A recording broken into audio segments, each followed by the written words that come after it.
Let me turn that on. Welcome to this afternoon's work session on county-owned parks. And this is strictly county-owned parks, not anything in the cities or anything like that, so.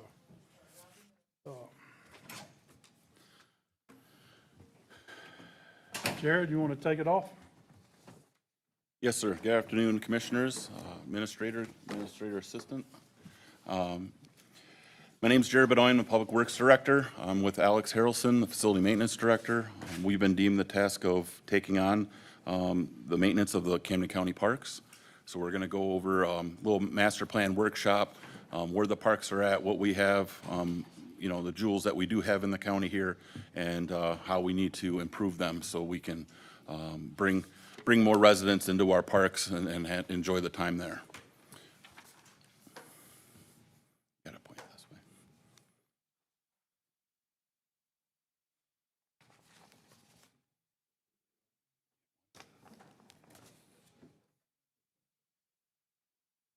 Technical difficulty. We're getting through it.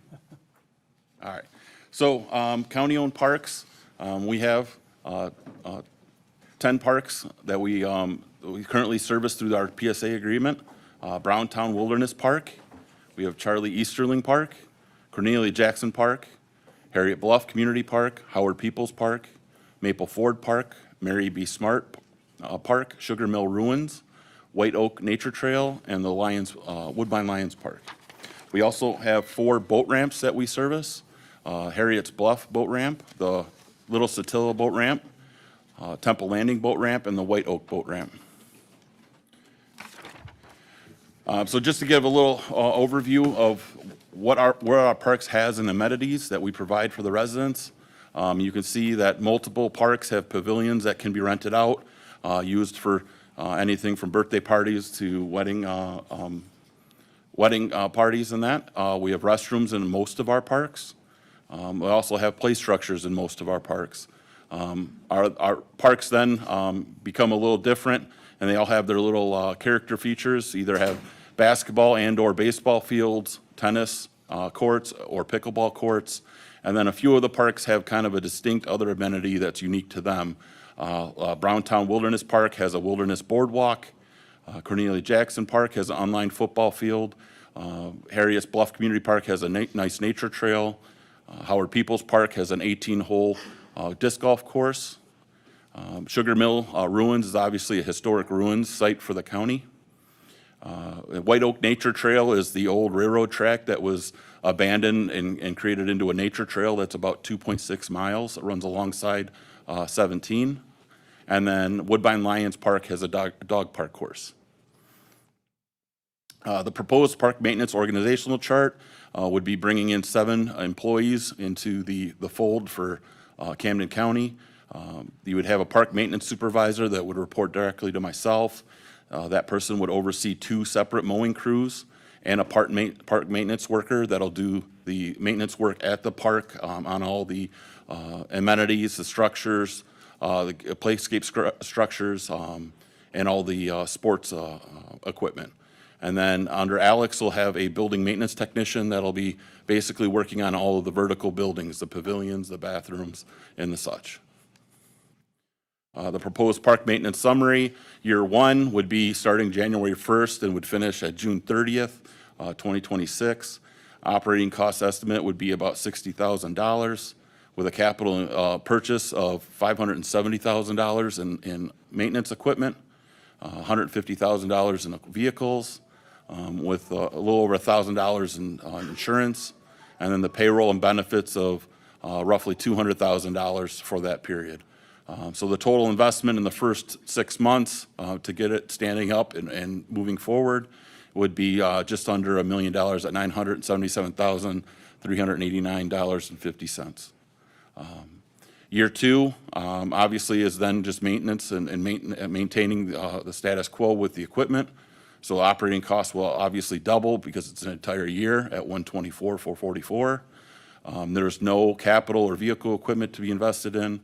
A full year of insurance would be just over $2,000, and then a payroll and benefits of $412,108. So a grand total per year for maintenance will be $538,567.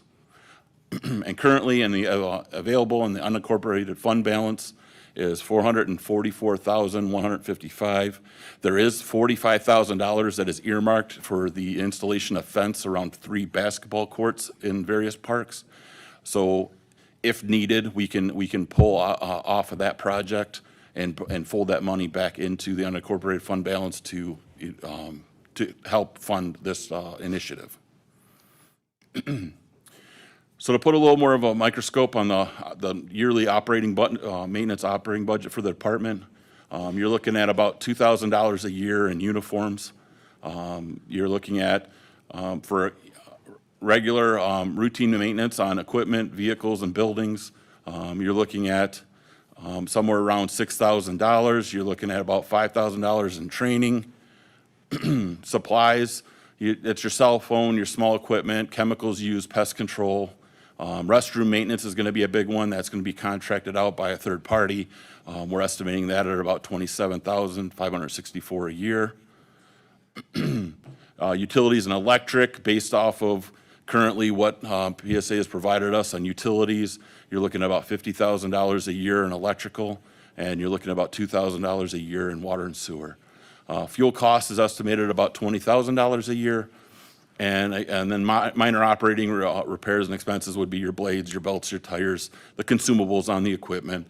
That runs about $5,000 a year. So we're looking at, obviously year 1 is going to be half that because we're only running January through July 1st or June 30th.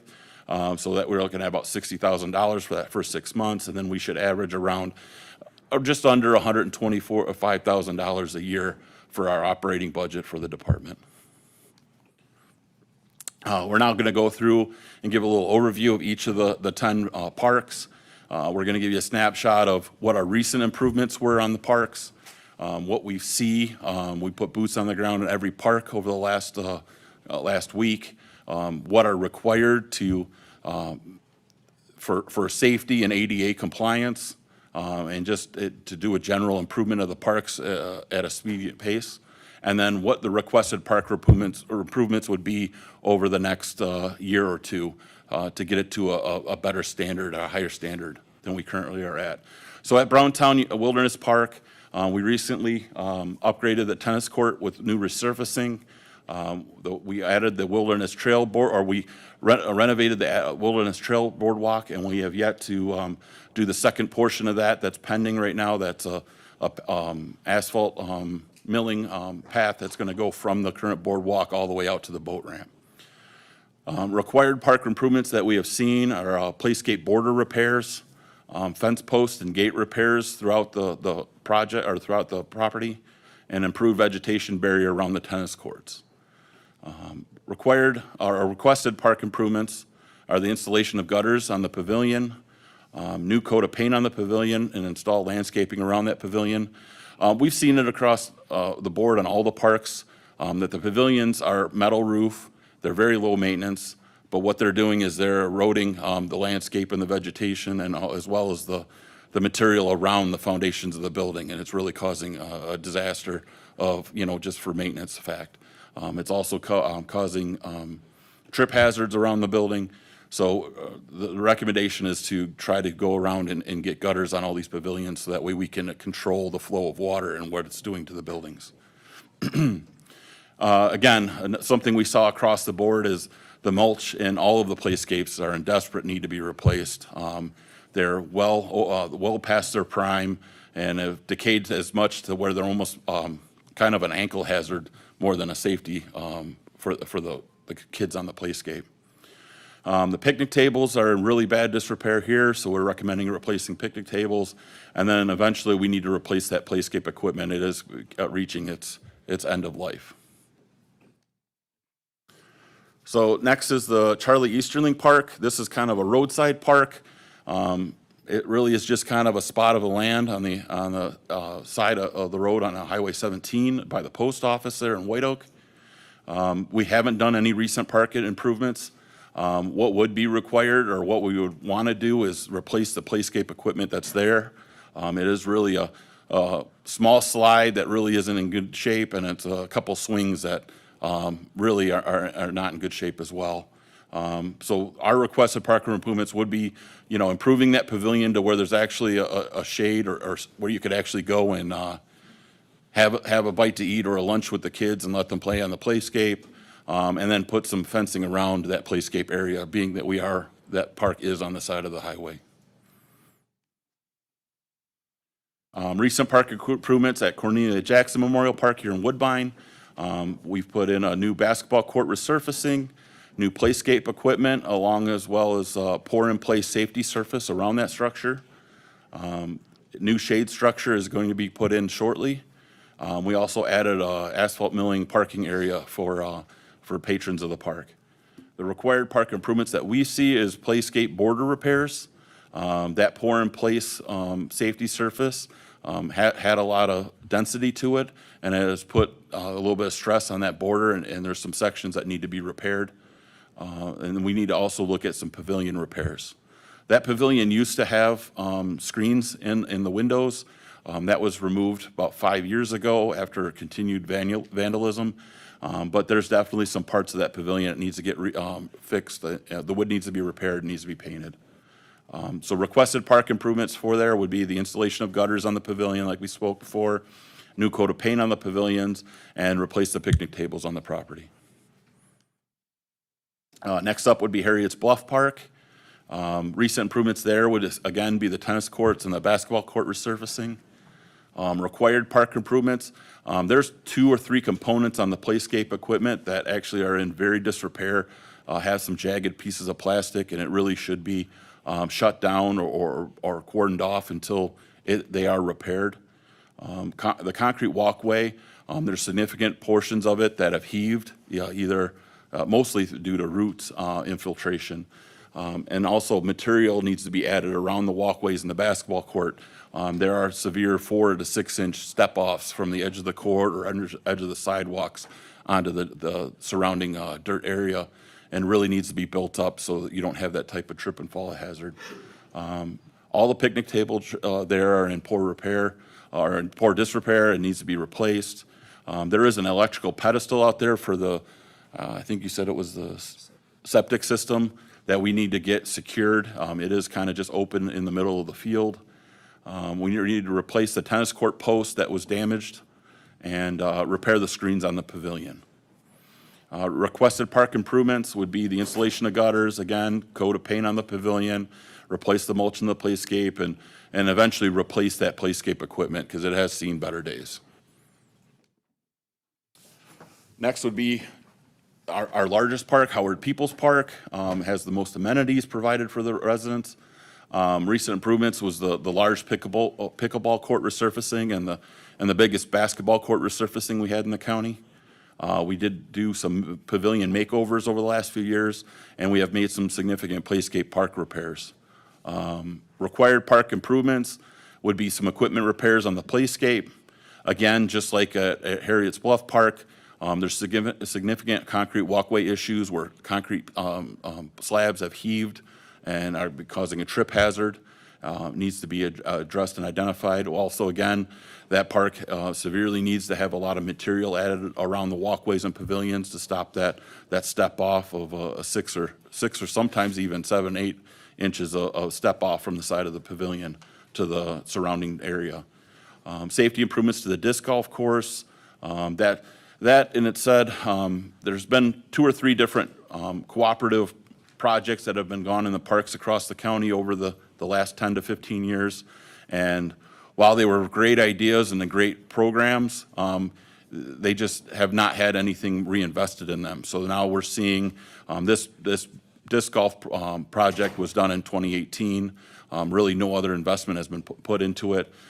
So it's really seeing its age. It needs to be revitalized so we can bring it back to the way it was when we originally put that project together.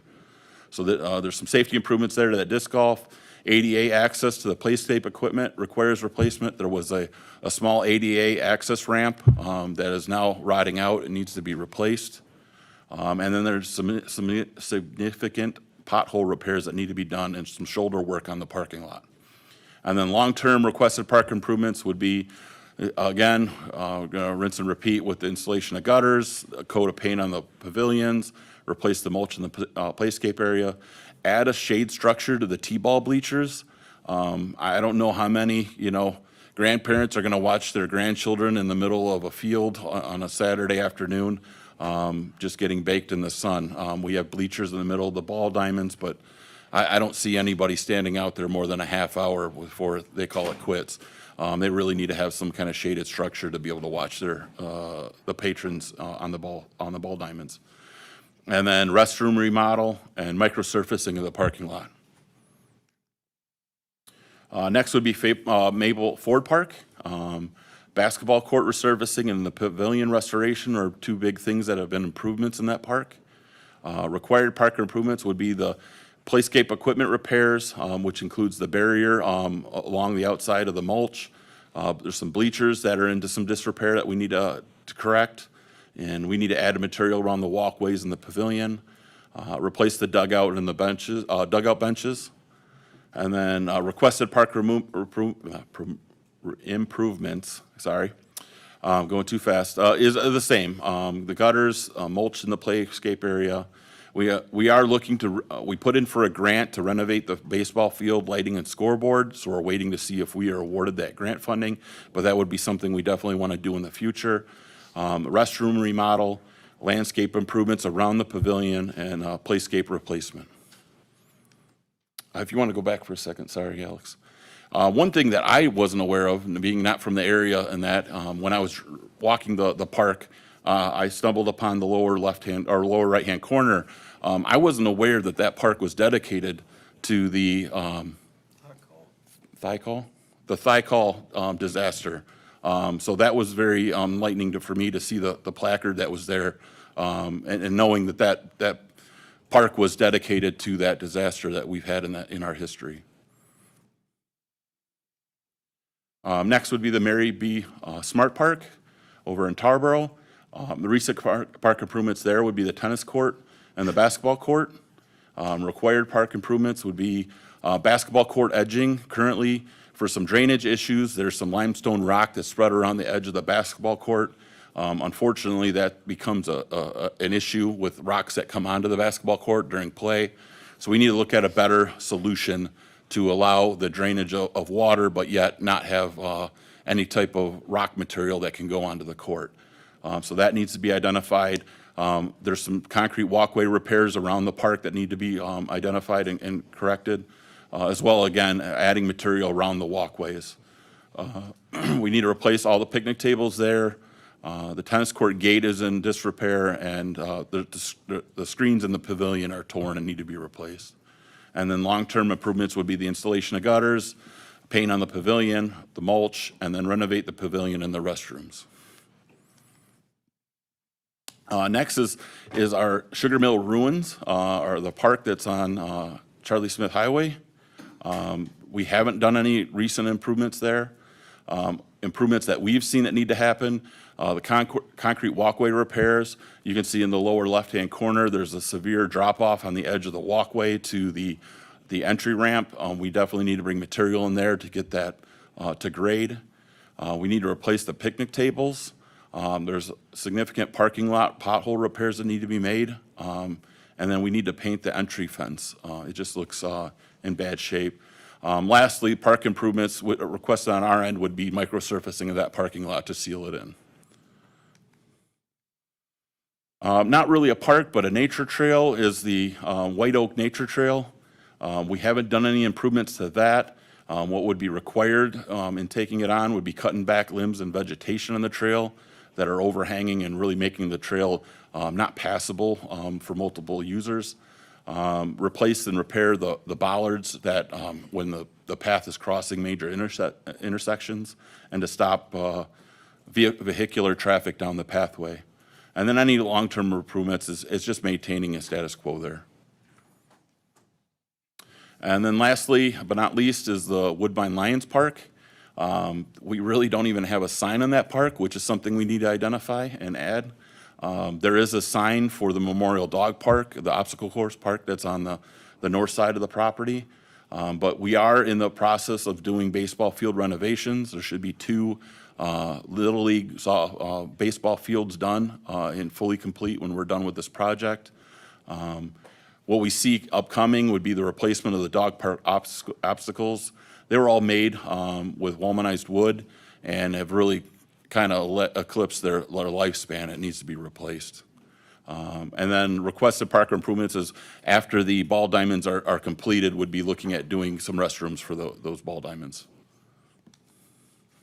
Last but not least would be our 4 boat ramps. For the boat ramps themselves, they're all aluminum, very well made, and the docks are in really good shape. Temple Landing boat ramp was just a cooperative project we had with DNR that was fully replaced. The most significant issues that we find at these are the access road needs improvements. They're either a mixture of asphalt or 57 stone, and it really doesn't allow for a good transition. And with the in and out of traffic with dripping water and everything else, it erodes quickly. So we need to identify how to improve those access ways. And then the bigger one would be the Harriet's Bluff Boat Ramp, which the seawall is in desperate need of some repair in the next few years. So as just a quick little roadmap of the idea of what taking on this project starting January 1st and moving on through the first year, we would look at the start of maintenance and improving to higher the standards of the maintenance at the parks, January and February. We would do targeted repairs, February through April, identify and correct those current safety and ADA issues that we've identified. April 1st, we would be looking to elevate for the mowing season, increase focus on the park vegetation to maintain the beautification of them.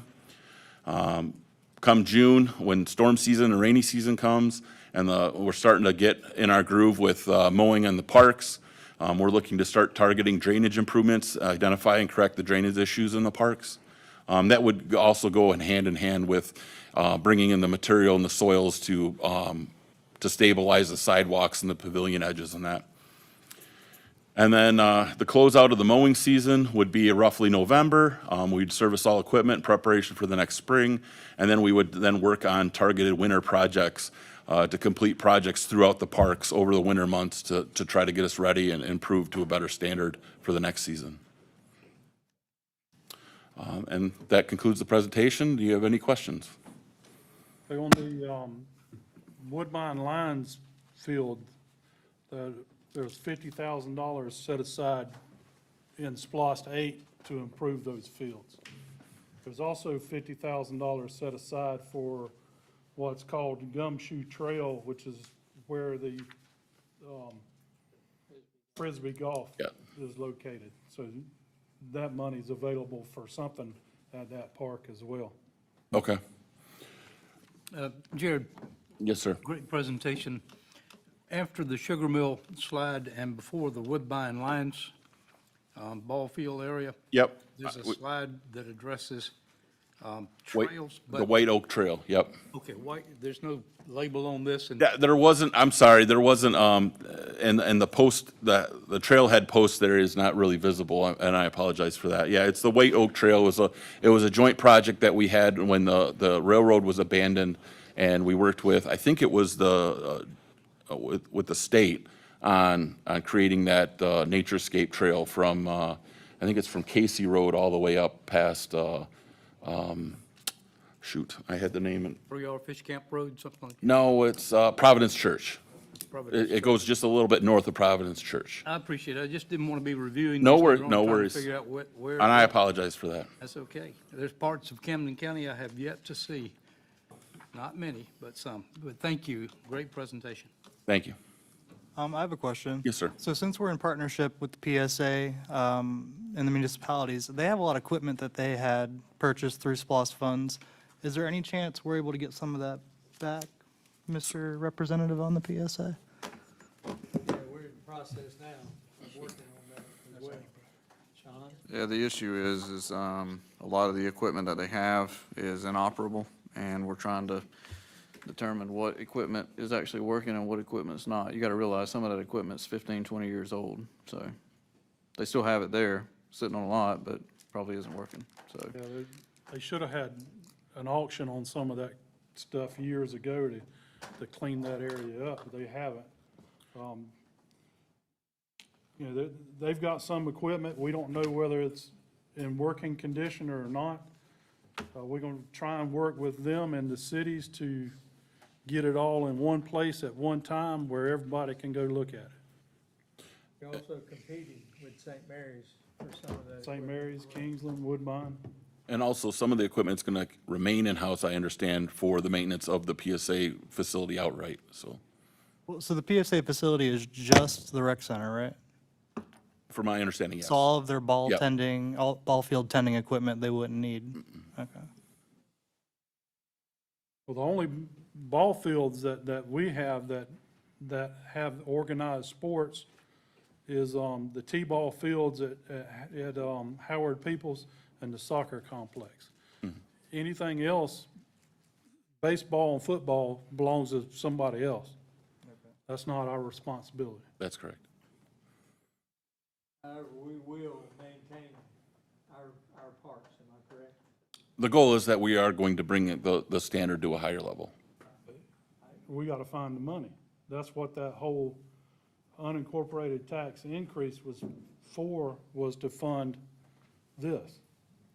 No, we don't necessarily have to do it in a 2-year time span. We could spread it out over 3 and, focus on the priorities first, right? We've been kicking this can down the road for years.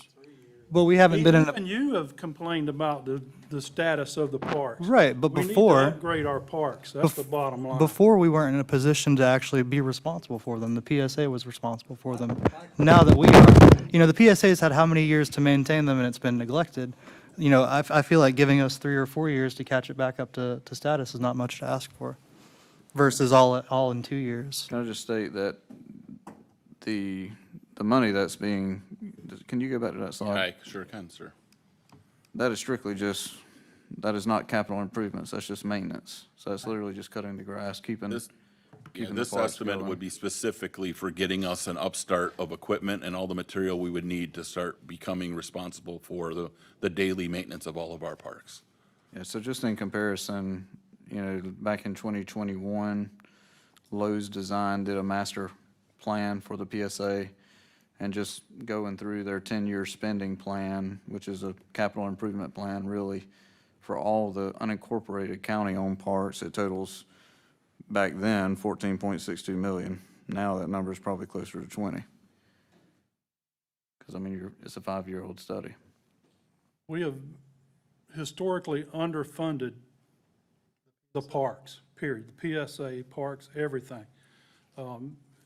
You might not remember this, but when I first got on the PSA board, I advocated for an all-elected PSA board, not somebody from this board or the city, but a board elected by the people to run the PSA and to have it funded through a special tax district countywide, but that didn't happen.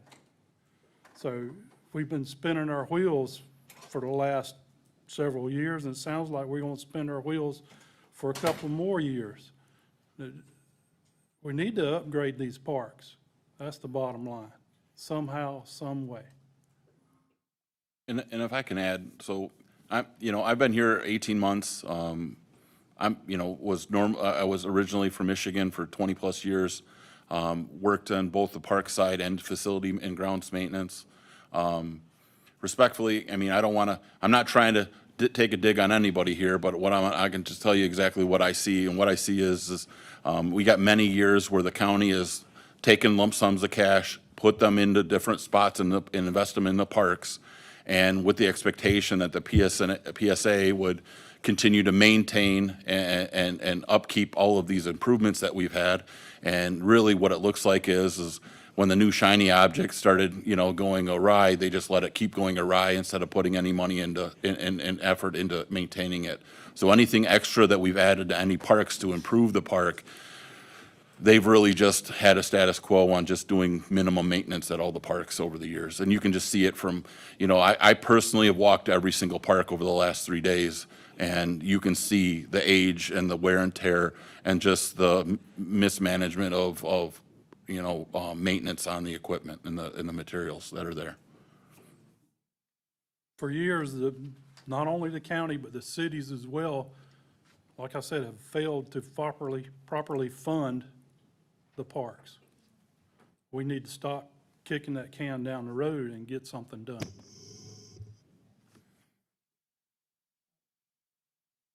My question is, I know you're not gonna take over the mowing the grass and that kind of stuff until January.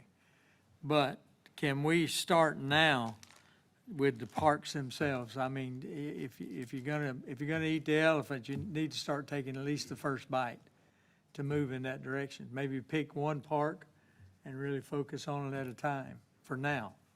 Well, at this time, I don't have the manpower or the equipment to do it. I would have to pull manpower and equipment off of road right-of-way mowing or roads and bridges to put the effort into the parks that we just don't have the funding or the manpower yet. So it's not until, the goal would be, and what we spoke about was sometime in early November, trying to go out, pending what your guys' decisions are in early November, going out and looking for staff, start bringing them on board, getting them on board and concluding that process by December, start working on training and get them where we want them to be, and getting that equipment in, so that way we can hit the ground running in January. Obviously, not all of the equipment needs to be here January 1st because it's not really the growing season, but we do need to get equipment here really as soon as possible after January 1st so we can get proper training, proper service, and have everybody on the same page, so the equipment, is in our hands for as long as we can have it. Because unfortunately, you're looking at year 1 and year 2, but really what you need to look at is maybe year 5 or 6 when we're gonna have to start turning over some of this equipment and start reinvesting in that equipment again. So it's, we're seeing the same thing with right-of-way mowing. We took right-of-way mowing over just under 3 years ago. While we're doing well, we're already starting some equipment, are seeing its final days, and we're already having to reinvest in that equipment. So I got 2 questions. One is, I think the first one's easy, I think. You mentioned 45,000 that we have budgeted now to do fencing. Apparently, I don't have it in front of me, but I was informed that at one point PSA requested that 3 different basketball courts and 3 different parks have fence put up, so that way, when they're having games, the ball doesn't go out into traffic or in other areas of the park. It's kind of to secure the basketball park, or the basketball courts. Right, okay, I'm going to go specifically to Maple Ford, for example. Okay, Right after we did the resurfacing, the next day, you got traffic. You know, I know this is probably vandalism, but I don't think we need to back off on the fencing if it's going to protect our surfaces. understood. Okay. The second question is, what you're saying is we have to purchase this equipment by January 1st, more or less. I mean, I know more or we got less, the growing need to have season some coming up. I mean, and we're gonna have some POs because there's some of this equipment's gonna take 90 days, Right. for PO to delivery, and, you know, with April 1st being really the time we need to be up and ready to mow, full go, we need to have that equipment before then, so we can, you know, make sure that we have time to train on it and make sure that we're taking good care of it, before we start mowing up with it, or maintaining the parks. I think our big issue is going to be, I'm looking at maybe a different spreadsheet, but we're talking about $750,000 in just equipment. Correct. That's not including manpower. That's not manpower. And That's a big issue for this board. That's right there. If you look at the 568 on the screen and the 150,000, that's what, Right. that's where that number you're getting, yes. Yep. Yeah, I'm looking at a previous document. Yep. You're very close to that. Yep. Numbers may be a little different, but my point is, we've got a serious issue here financially. It's a big investment to take on this, you know, take the bite at the apple. That if we really want to reinvest in our parks and get them to a higher standard, we need to have the equipment to do that. We got to provide we're not doing anybody a service if we bring 6 or 7 people in to start working in these parks and we only give them push mowers and weed whips. I mean, there's a lot of acreage that has to be done. There's a lot of different types of material that they got to work with.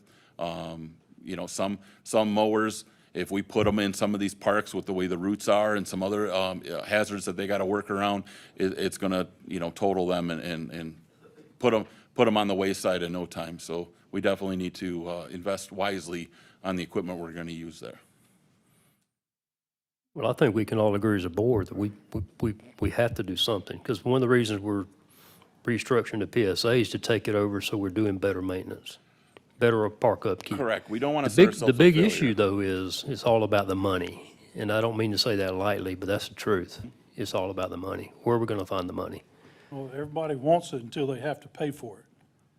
And that was the quandary we had 3 years ago when we decided to take over right-of-way mowing from PSA, is Cool. they weren't doing to a standard that we wanted. We wanted to have a higher standard, but to do that higher standard, we had to have the equipment and the manpower. Yeah. Well, one issue I'm dealing with is just strictly from a District 1 standpoint, and the millage rate increase we just went through, the chaos of all that, I had a lot of calls, and some of these calls were from people north of, we'll say, the Castilla River. Okay. And they're asking me, why are we spending this kind of money on parks when I'm not going to use the parks in the south part of the county? And I know that's a whole debate for a different story, and I'm not sure how you could separate things and everybody pays differently. I'm not going down that road. I'm just telling you the extreme north end people and maybe the extreme west end people in District 5 are saying the same thing, because my kids are not going to go to Howard Peoples Park to play. Understood. So we have our remote parks. We have to keep those up to a certain level, a certain standard. But my point is, that's the feedback I'm getting from my extreme rural people. And it's a legitimate question. Understood. It's not easily answered at all. I'm just saying that's the feedback I'm getting. And A lot of confusion out there as far as who owns what parks. sure, And we could all, as a board, do better at correcting that falsehood that we own parks in St. Mary's other than the soccer field. I think this Or is the such first a- time I've seen a defined list of what the county-owned parks are. And I had to work hard to put that list together. not that hard to With, find. with a lot of different data. And for me, you know, I came in here, roads and bridges, you know, right away mowing.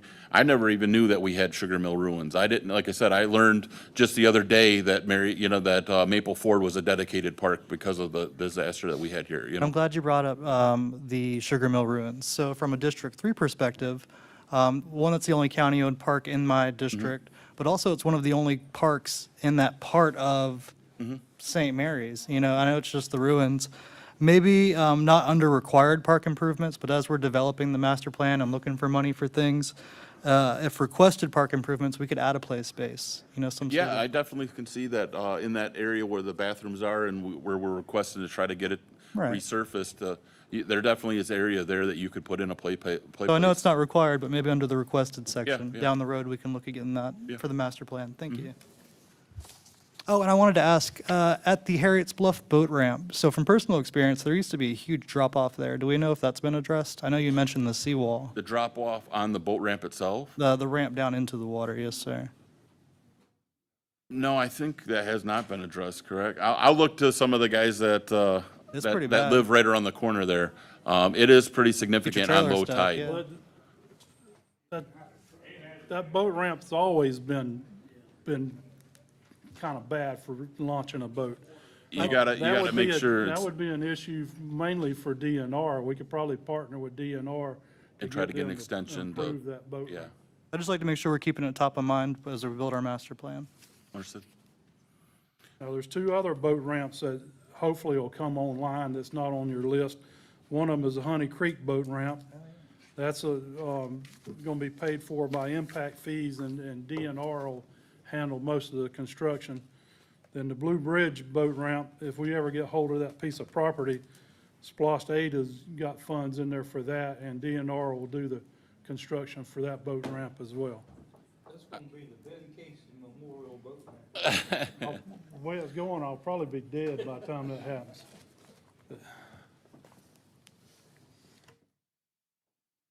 All right, anything else? So I know this was to show us that we don't have enough in our unincorporated fund for what we need. Have we started workshopping what we're going to do to address that? From like a staff I'm level? gonna Well, defer to that's why Sean. we're here, to get direction from you on how y'all want us to address it. Like I said, I think we should split it up over more than a 2-year period, some of the bigger improvements. Well, we're gonna have to, because we didn't get the rate increase. I just That want we this, I just want all this board to planned know for. that the parks are gonna stay in the condition that they're in. They're not gonna improve over the next year. Really, If yeah. that's the truth that y'all, I mean, if that's how y'all wanna go about it, then, I mean, I don't expect instant gratification, but I like to see progress. well, we're pretty much gonna be able to hold carte blanche. Yeah, we'll be able to just maintain, we're gonna do what we can to target those areas that are safety and ADA concerns, obviously, because those are big for the county. But yeah, I mean, we would be basically just maintaining the grounds. Without the funding, not a whole lot's gonna be done. So Wayne County, just to give you perspective on this, they have 5 parks that they maintain over $800,000 a year in just maintenance cost. That's not capital. And we're talking How about many over parks? 5. 5? And We're if you talking count about- all the boat ramps and the smaller parks that are kind of within a park, we've got 17 right now. The biggest difference too is, I mean, a lot of our folks are gonna be just window time. I mean, just driving from park to park to cut grass, and that's it. We have a And lot of- they have 4 community parks that have a playground and maybe a basketball goal or tennis courts, whatever the case may be, but then they have one centralized, large-scale park, multi-use park. And Camden doesn't have that. We have parks on all the corners of the county. Yeah. It's a morning and a half just to drive to every park in one day. It's a blessing, but also a curse. It is. And you know what, it's nothing different than what we deal with in the road department, you know? We have to really make sure that we're due diligent in our travel times and our concentration on taking on projects in certain areas, and grouping them together, so that way we're not today on one end of the county and tomorrow on another end and constantly moving equipment, and it's just a lot of wear and tear and a lot of time wasted. All right, anybody got anything else? Just very quickly, just to be clear, this presentation is just getting us started. It has nothing to do with capital improvements or funding the improvements we have to do over time. So this is just a start. This is just the carrot in front of you on what we've seen, get boots on the ground of exactly where we are with our parks, where we need to be compliant safety-wise, and where we should aspire to be just on a small level on the parks to get them to where we should be proud of our parks. I guess my point is, if I'm gonna round the number off to $1 million. That does not include all these improvements we're talking about on all the parks. That's a whole different funding mechanism. I just want everybody to be clear on that. Correct. This would be us getting in the game of maintaining our own parks. Okay, thank you.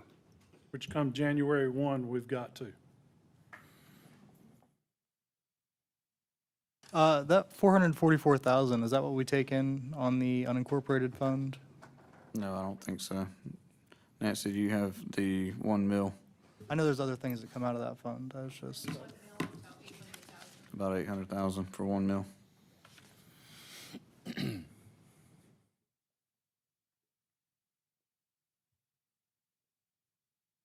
so just to get started for year one, we're at like a $94,000 shortfall?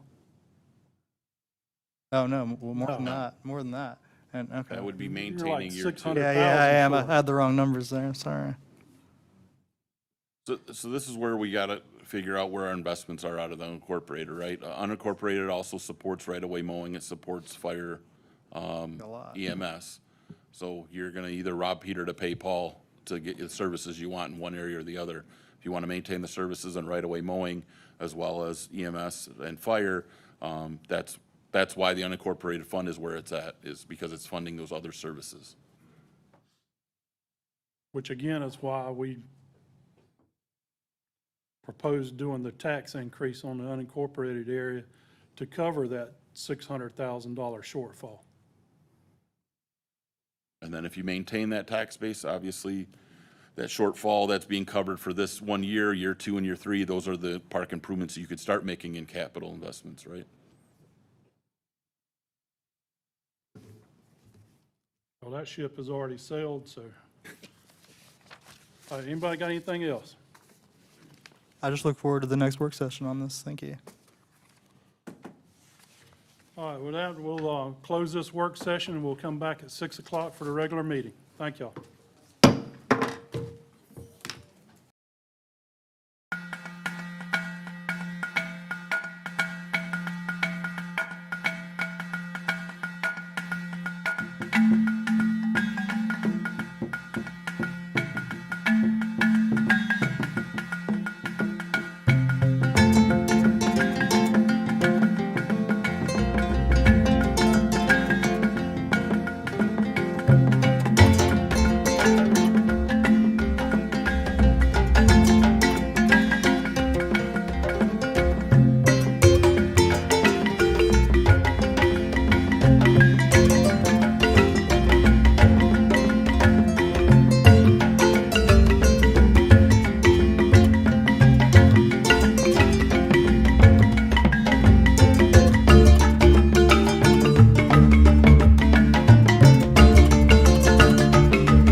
Good afternoon. Welcome to tonight's Board of Commissioners meeting. We'll start with an invocation given by Commissioner Goodman, then join us for the pledge. Ladies and gentlemen, if you'll indulge me for about 10 or 15 seconds. You're looking at a worried daddy. My baby girl, my 51-year-old baby girl is in Cuba tonight with 200 musicians on a mission trip, and I'm going to incorporate a quick prayer for them in tonight's praying. They're doing wonderful work for the poor people of Cuba. Jubilaires, Sons of Jubal, and the orchestra. Let us pray. Gentlemen, remove your covers, please. Our Father and our God in heaven, we come to thee very, very thankful for all that you do for us. We ask you, please, to forgive us of our sins, which are many. Father, imbue us with wisdom as we consider the things that we need to consider tonight. Father, I pray a special blessing on 200 musicians, mostly from Georgia, who are in Cuba tonight on a ministry, 6 days into a 9-day mission. Please conduct their affairs safely, bring them home safely. Father, protect all of those who stand between us and evil, wearing uniforms here and abroad. All of these things we ask in thy most precious name, amen. Pledge allegiance to the flag of the United States of America and to the republic for which it stands, one nation, under God, indivisible, liberty and justice for all.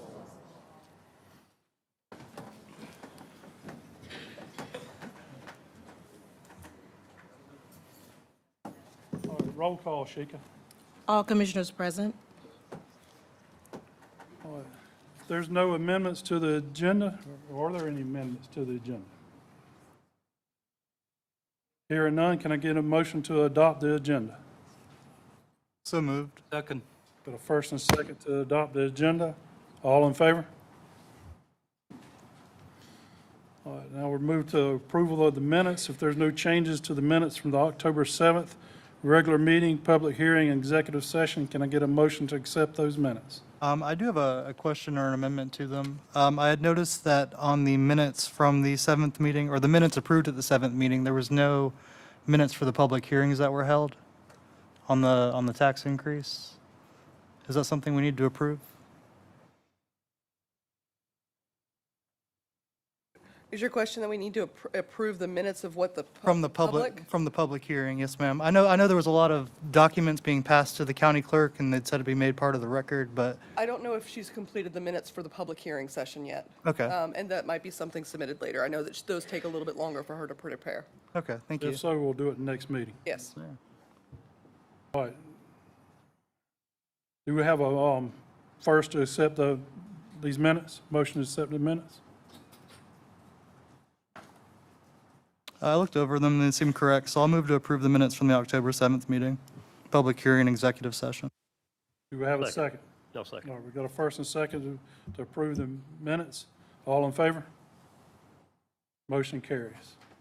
This brings us to our presentations. We'll start off with a showcase of the photo contest.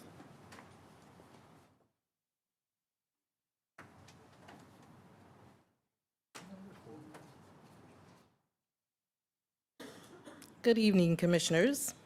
It is my pleasure to be here tonight to announce the winners of the 2025 Showcase Camden County Photo Contest. This year, we were proud to receive 75 entries from 35 talented individuals with submissions across 4 categories: landscapes, nature, wildlife, sunrise, sunset, and transportation. Qualifying entries were evaluated through a blind judging process, and 1 winner was selected from each category, along with 1 overall contest winner. This contest is designed to celebrate the creative spirit of our community and is open to photographers of all experience levels. Whether you're a seasoned professional or someone who just recently picked up a camera, what unites all participants is a shared passion for capturing the beauty and the character of Camden County. I'm excited to share that 2025 has been one of our strongest years yet. The creativity, technique, and storytelling displayed in this year's entries were truly remarkable, making the judges' task both challenging and rewarding. While there is no monetary prize, the contest offers something just as meaningful: recognition. Winners and honorable mentions receive a certificate of achievement and are publicly celebrated for the work. This event is about highlighting the talent we have right here in our community and giving photographers a platform to shine. Before we move on to the winners, I want to take a moment to acknowledge several outstanding submissions that earned honorable mentions. These individuals came very close to taking the top honors and should be proud of their accomplishments. Certificates will be mailed out by the end of the week for the honorable mentions, and we're excited to share their images with you tonight. So I'm going to start with those images. I forgot to click y'all.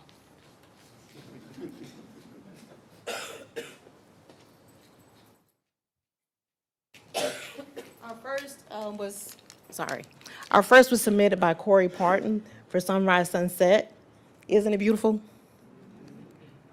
And this one was for Nature Wildlife. I thought it was really funny that the bird looked like it's dancing. And this was submitted by Terry King. This was submitted by Melissa Boyer for Transportation, and I thought it was really, really nice picture. And this was submitted for Landscape by James Brandt. And these were our honorable mentions. Please give those a round of applause. All right. Now, what we've been waiting for, the winners of the categories, and then the overall winner. First, for Sunrise Sunset, was Jessica Martin. Is she here? Is Jessica here? Oh, come on, Jessica, come up front.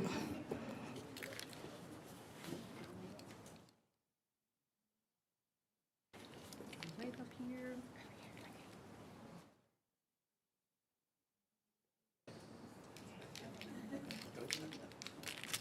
And I'll let her stay up there for a moment so you can admire her work. She does really good work, doesn't she?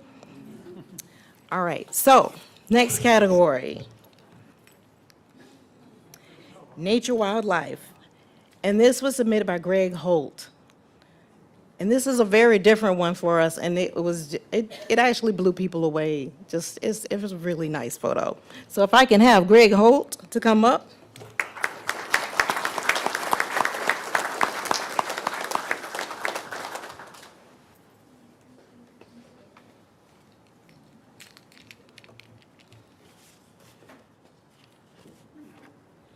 And next we have Transportation, Greg Holt.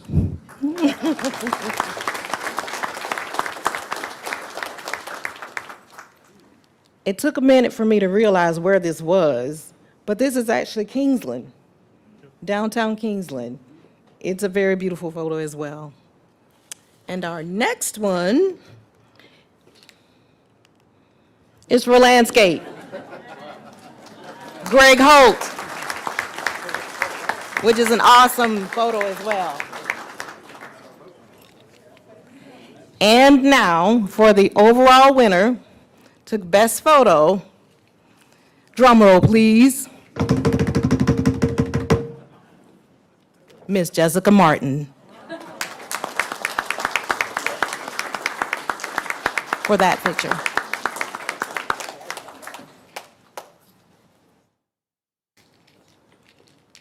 And I just would like to thank everyone that participated in the photo contest. It was there were some very, very good pictures. I wish I could share all of them with you, but there's too many for tonight. But also to thank the judges for judging the photos. They did an awesome job, and I know it was hard for them. And I'm also just going to ask the commissioners to please step down so you can take a picture with our winners. Yes, you got to be in the picture. You got to put it in the paper and everything, right?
Ready for me?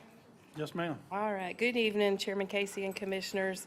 My name is Amy Peoples, and I'm here on behalf of the Employee Recognition Committee to present the Employee of the Quarter for the third quarter of 2025. Each quarter, we receive nominations using an online survey tool. We also accept paper nominations from our employees who work in the field. This quarter, we received 25 nominations. Many of those were for our public safety employees.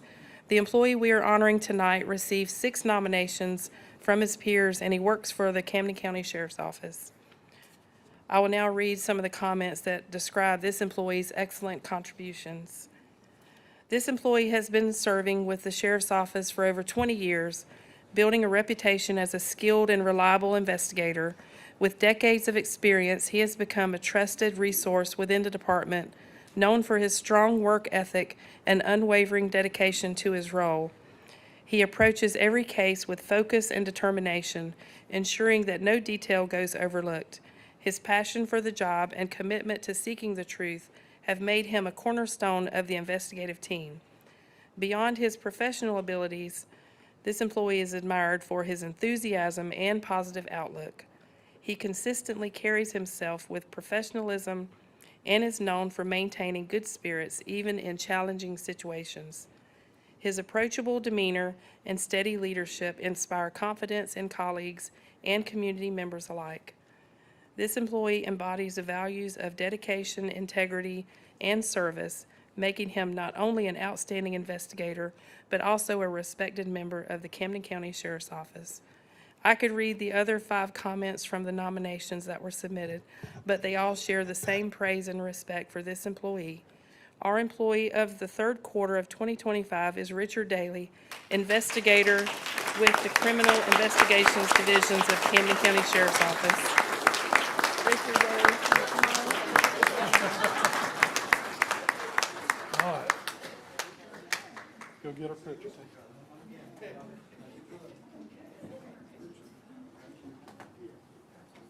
Thank you so much. I appreciate this.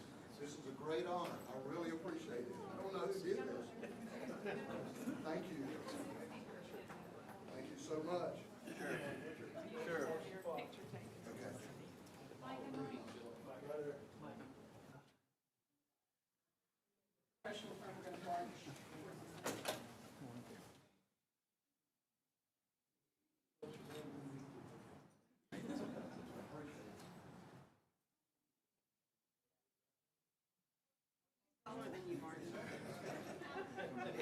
Martin, you just got blocked out, buddy.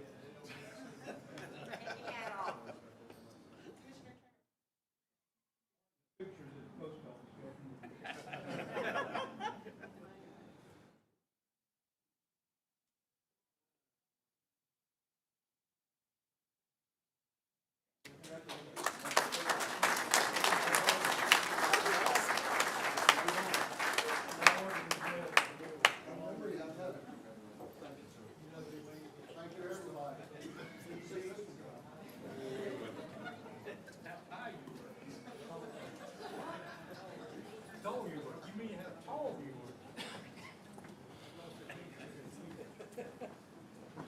That's how rumors get started, how high you know, All right, the next, we have our proclamation recognizing the month of October as National Cybersecurity Awareness Month. Who's doing that, Sean? I am. Oh, okay. Proclamation of the Camden County Board of Commissioners recognizing the month of October as National Cybersecurity Awareness Month. Whereas Camden County recognizes the vital role that technology plays in our daily lives and in the future of our nation, with many critical infrastructure sectors increasingly reliant on information systems to support essential services such as financial operations, energy, telecommunications, transportation, utilities, healthcare, and emergency response. And whereas individuals, businesses, and government entities face an increasing threat of malicious cyber activity, which can lead to significant financial losses, identity theft, fraud, and breaches of personal privacy. And whereas maintaining the security of our shared digital environment is a collective responsibility, and increasing public awareness of cybersecurity best practices helps protect Camden County's information systems, economy, and residents. And whereas through education, awareness, and collaboration, every resident can play a part in strengthening cybersecurity at home, at work, and in the community. Now therefore be it resolved by the Camden County Board of Commissioners that October 2025 is hereby designated as Cybersecurity Awareness Month in Camden County, Georgia. Now therefore be it further resolved, the board encourages all residents, schools, businesses, and organizations to learn more about cybersecurity, take steps to safeguard their personal information, and join in efforts to build a more secure digital future for our community. Proclaimed this 21st day of October 2025. Thank you, Sheikah. All right, who's doing the next one? I am.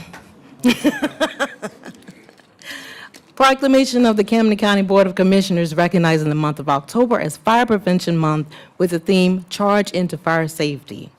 Whereas Camden County Fire Rescue is committed to ensuring the safety and security of all those living and visiting Camden County, Georgia, and whereas fire remains a serious public safety concern both locally and nationally, and the presence of lithium-ion batteries in many household devices introduces unique fire risks. And whereas most of the electronics used in homes daily, including smartphones, tablets, laptops, power tools, e-bikes, e-scooters, and toys, are powered by lithium-ion batteries, which if misused, damaged, or improperly charged, can overheat, start a fire, or explode.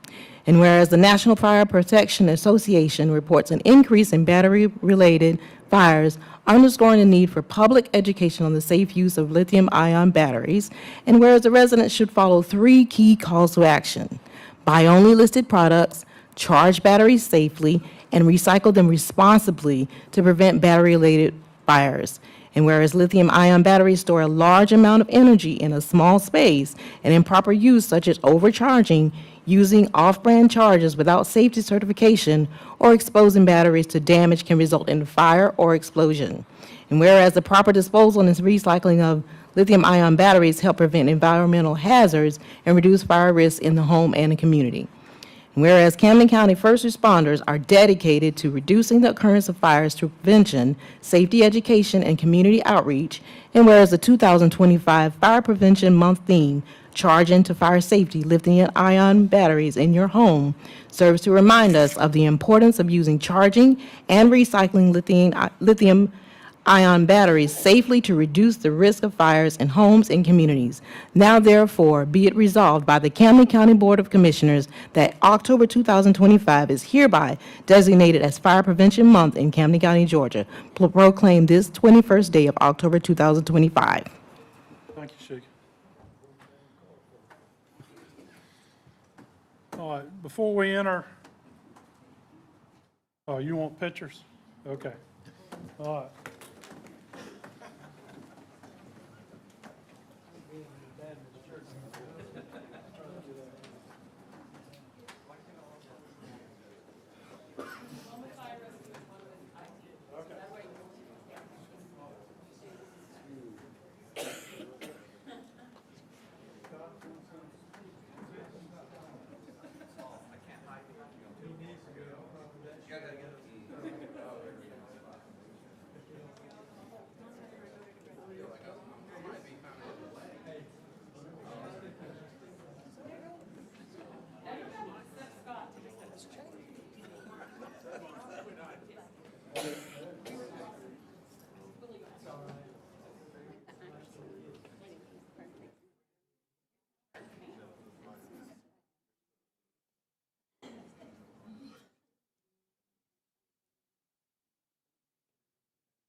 All right, before we get into public comment section, I know a lot of y'all are here about the Sheffield Island project. At this time, neither the property owners nor any potential developers have submitted any applications for permits, zoning changes, or annexation to Camden County. Should such requests be made, they would first be reviewed by the planning and zoning staff for possible action by the planning and zoning board. Planning and zoning board would then first hold meetings and then make a recommendation to this board before the commissioners can take actions. We've got a process. We need to follow that process. We'll have a discussion at the end of the meeting between the board members, but first, we'll take y'all's comments, and we'll limit it, right now, we're going to limit it to agenda items only, which this is an agenda item, and 3 minutes. So, anybody registered? Yes, we have several. First one is Jennifer Clark. If you can, please just state your name and your address when you come up to speak, please. Hello, Jennifer Clark, and I live at 434 Sheffield Island Road. Whew. I timed this. You should get 3 minutes. My husband, we're, compared to our neighbors, my family and I are relatively newcomers to Harriet's Bluff. My husband took a job opportunity in Jacksonville, Florida in January of 2010. He came down while I stayed in North Carolina to sell our home and then prepared to move down with our 2-year-old. We quickly decided Jacksonville was not where we were going to raise our family. We scooted north to Yulee and Fernandina area and eventually landed in St. Mary's because it was small, quaint, and reminded us both of the small towns we grew up in. After living in Sugar Mill and having a second child, we realized that the HOA subdivision life was not for us, and we began to search for a place to set deep roots and stay for good. We wanted a place our children could ride bikes, explore in the woods, see wildlife, have trees to climb, and have space, and a place they could always call home. When we came to view our property on Sheffield Island Road for the first time, we walked the property over and instantly realized what a special place it was. Ancient, huge oak trees, azaleas, and an amazing saltwater marsh and river right in our backyard. The house on the property was secondary to the land itself. A house with good bones can be changed into whatever we need, but the land, the property, the location, that cannot be changed. We closed on our home in November of 2014 and got to work, and are still working. Our neighbors, most of which are all family who grew up on this amazing island, took us in as one of their own, even though we were certainly the outsiders. When news of this proposed development on Sheffield Island came to surface, we were stunned that such a thing would even be considered for our fragile area. The impact on the river and salt marsh is a major concern that we did not seem to get to discuss with the developers at Thursday evening's town hall. Yes, we know they are giving proper buffers for the marsh that law requires, but just imagine 750 HOA homes with perfectly manicured lawns and all the pesticides and fertilizers that will be washed into the marsh and the waterways. Our salt marshes are nature's filter, but they are not built for this level of runoff contamination. Living on a salt marsh requires a certain amount of respect, understanding, and stewardship. This marsh and land is home to many delicate species: bald eagles, wild boar, gopher tortoises, diamondback terrapins, manatees, dolphins, and even a 6-foot tarpon that we spotted several times off of our dock this summer. You saw him too? The marsh is also our protector. When Hurricane Irma came in 2017, the marsh saved so many homes from flooding because of its ability to absorb a tremendous amount of water. I now wonder how the marsh will be able to protect us in the future with all the homes now already built along the marsh waterways in Laurel Island, the hundreds of homes building across the river from us by Bristol Hammock, and now possibly 750 more homes on Sheffield Island. And how many of these homes will be reclaimed by the marsh and waterways when the next major storm hits? Just because you can build does not mean you should build. Your time's up, man. Thank you. Thank you.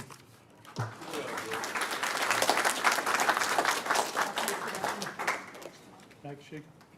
Next, we have Stephen Griffith. Hi, evening, Commissioners. I'm Steve Griffith, live at 349 Harborview Drive. I'm an adjacent property owner to Mr. Buddy Carter's property. That property is directly to the south of me, and I look at it every day. So I'm not going to speak to all of the problems that are directly related to this matter. You guys, I've talked to a couple of y'all. And I know your opinion on it. You share the same concerns that we do.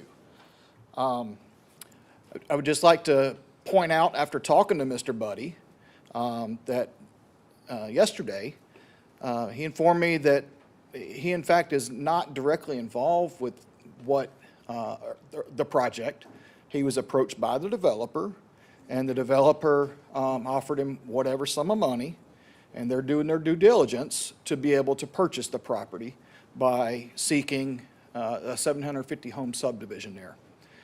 He continued to add that he was considering making or requesting rezoning to the AF zoning to be able to avoid the taxes that R1 zoning requires. So to that point, if you attended the Kingsland meeting, and if you were at the meeting last week, you can clearly see that this developer is sleazy. They have no business doing anything in our county. The things that they put out last week at that meeting was a bunch of untrue statements.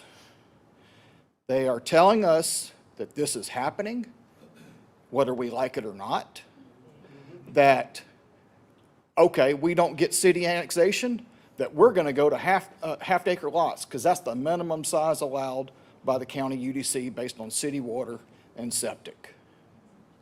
We are not going to let that happen either. We have Misty Harbor and Harborview that already have 250 empty lots ready to build out before we can consider doing anything on Sheffield Island. Is that my time? Oh, you want the red lights on. All right, well, I'm good then. Thank you, sir.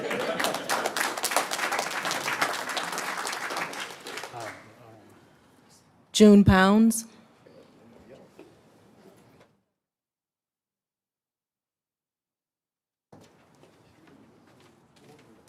Short and sweet.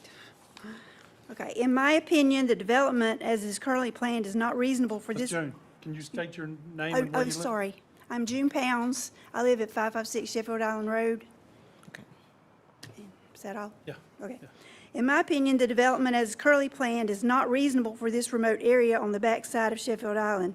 The infrastructure needed, like the roads and bridges for this, is not there. Also, if you subtract the acreage required for roads, amenities, ponds, and walking trails from the 351 acres, it leaves maybe 175 acres for 750 homes. Also, with an average of 3 members per household, that would be approximately 2,250 or more people living in the development at full build-out. With that said, my main concern is the increase in traffic on Simmons Bluff Road and Sheffield Island Road, as well as on Harriet's Bluff Road.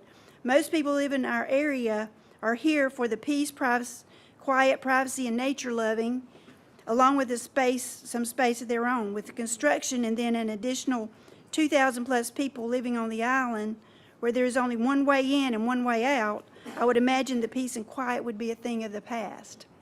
The annexation of this property to Kingsland is also a concern because it could open the door for even more crowded developments and who knows what else. While the owner of the property does have rights, the county is in a position to protect the environment and maintain the lifestyle of the folks who currently live on Sheffield Island by rejecting the annexation of this area of Sheffield Island to the city of Kingsland. Thank you.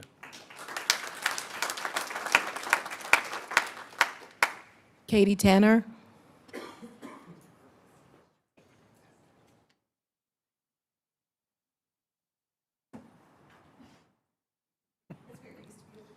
Yeah. Katie Tanner, 368 Deerwood Village Drive. Kind of place, I actually used to be behind the curtain on the city, on the county side. So I kind of tried to step back and take a full circle view at it and see, what am I missing? But I can't come up with anything. Even with my past experience in the county, nothing comes. Steve's exactly right. The developer is shoddy. He comes up with different answers. He likes to use the word may. And the annexation to Kingsland, well, now those tax dollars are going to go to Kingsland. So the sustainability, we have to use our tax dollars to pay for infrastructure, for added public safety, for all those things. But we have to pay on our county taxes while the city collects the actual property taxes. So it's imbalanced and it's bad business, quite honestly. It's not a good business decision for the county. That being said, I'm just really, really hesitant to say anything good about the developer. We all know that they have done North Shore, and that is an abomination, and that is the exact same developer that wants to come out on Harriet's Bluff. That's really all I have to say. It's just not in the county's best interest, even from a business standpoint. Thank you. Thank you.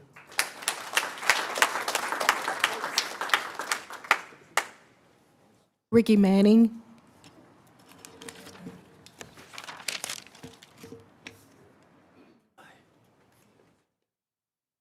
Rick Manning from Bullhead. I don't live nowhere out there, but my concern is with the entire county. Been here all my life, several generations of my family. This is a bad idea. I'm on the Planning and Development Board, and I'll fight it tooth and nail with that board if it comes down to it when it gets there. If we don't look at the past of what's went on, I know it's not probably anybody in this room, but all the annexations that went on with Kingston and St. Mary's that they annexed property from this county are a total cluster, you know what's. I mean, you just look at it. Look at the flooding. Look at the infrastructure that's wound up and the traffic, and nothing's done. And everything falls back onto the county. This is in no way beneficial to anybody in this county to go out there and destroy that beautiful piece of property. That man's got rights, but he can follow the county codes and ordinances that he wants to build out there. It's pretty simple as that. Annexation is a crazy idea. I don't even know why this board even talking about it, to be honest with you. It's when we just look at the past. Everybody in here that's been around here long enough knows what's happened up and down 40 and all these other big subdivisions after they got annexed into the cities. And the county has done a lot better job of overseeing property as far as building and the infrastructure in them than the cities have. So if you give it to the city, you might as well just go and give them the rest of the county while you at it, because they're going to destroy that too. Thank you.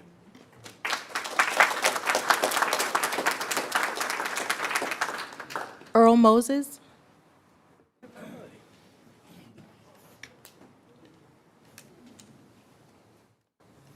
Hi, Earl Moses, 2636 Simmons Bluff Road, the very end of Simmons Bluff Road. You can't go no further on it. For the last 70 years, the property we're talking about and the adjacent properties have been behind a closed gate, 70 years. And it prevents illegal trespass and huntings. These guys, I don't think they're bad contractors. I just think maybe there's a little bit of inexperience or a lack of project maturity to be presenting to the forums they've already presented in, because they keep finding flaws. They referenced an archaeological survey. It only was a piece of the property they want to develop, and it was done without consulting locals who have intimate knowledge of where Native Americans lived on Sheffield Island. And they acknowledged that. They claim they're going to take an action to fix that. They will tout, oh, the property is so beautiful, but if you look at their drawing, it's going to slick all the big trees. All the big oak trees, 100 years old, pine trees. There's pine trees out there you cannot, with 3 people, reach around. All those are going to be gone. Presentation continued to show errors. My driveway's never on any of the presentations, and they want to pave 2,000 feet of my property, put their road and their utilities on my property. It's on their maps. That's to save 4 acres of their property to stick houses on. That's not fair. All the neighbors of this property moved out there to enjoy the peace and quiet of rural lifestyle, but they're going to endure 10 years of construction, traffic, and noise every day. There's no ordinances in the county to say they can only make, construction noise 5 days a week and so many hours a day. If they're cranking out 2 houses a month, then they're constantly going to be clearing land, nail guns running, craftsmen from 10 different trades in there every day. It's a huge influx of workers. That wasn't included in their traffic study either. That's a flaw that they had, we brought to their attention last week. Development that dense, it's going to remove half of the habitat for the animals. Where are those animals going to go? They're going to go to the only green space on all their drawing, my property. They ain't asked me if I'm, got enough vegetation to support all those animals, much less how that's going to work. They've done no study on the impact for the wildlife out there. Nothing. No plans. Just here, look at that pretty drawing.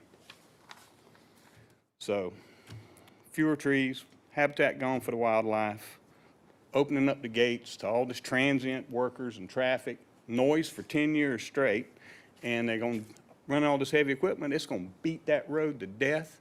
Who's going to fix the road when all this heavy equipment rolls up and down it and all this traffic rolls down it? Well, the taxpayers going to have to fix the road for the damage they caused to build their subdivision? I'm just talking about Simmons Bluff Road and Sheffield Island Road. Your time's up, Earl. Thank you. Thank you.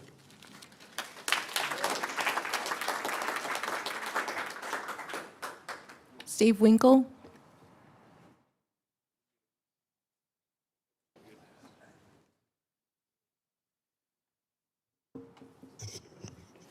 Steve Winkle, live in Misty Harbor, 114 Schooner Court. Assuming that Buddy Carterville's developer can solve the myriad problems of their incomplete and damaging design, they've also opened up a can of worms for the county that y'all are going to have to spend millions and millions of dollars to solve. I'm not here to itemize the missing parts of their plan. I'm here to help the commission get its priorities in order. But I will mention one of their problems by example. Since the culvert on the Sheffield Island Causeway floods, the developer will be expected to pop for about $1 million to replace the culvert with a bridge. But no matter, their plans still don't show a second emergency entrance exit. Even the planned third attempt doesn't show a second exit. The law requires they have 2 entrances for emergency access and evacuation. Even their latest plan still shows only 1. Meanwhile, this commission cannot ignore the evacuations ordered several times by the Camden County Emergency Management Authority due to flooding of the Cane Swamp Bridge on Harriet's Bluff Road. Yep, Camden County Emergency Management has called several times for the evacuation of over 900 existing homes further eastward on Harriet's Bluff Road because the county will not be able to provide emergency services beyond the flooded bridge.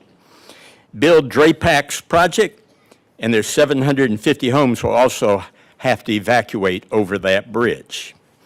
Camden EMA has declared an emergency evacuation several times since I've lived along Harriet's Bluff.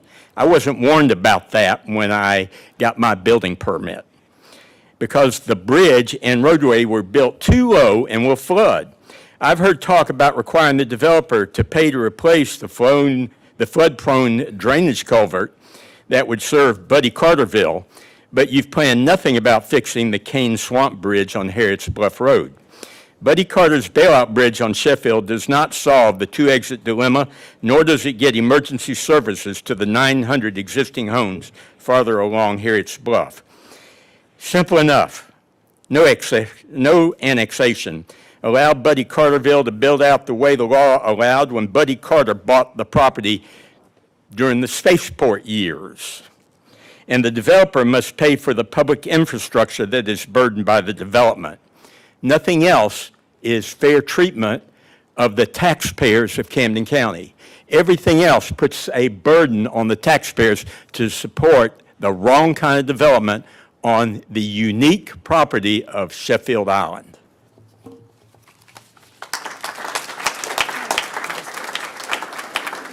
April Douglas.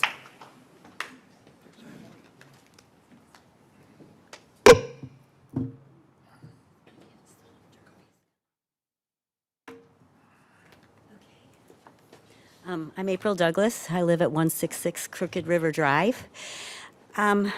This is just going to be very quick. So the developer, or Buddy Carter, whoever is really doing this development, kind of promised y'all they'll take care of the improvements that are going to be necessary for the roads, for the water, for the sewer. Just so you know, Buddy Carter has never, ever paid his fair share in taxes on that property. And every time he gets a notice of assessment, he fights it with his attorneys and with his representatives. So just keep that in mind. He's not here for us. Okay, that's it.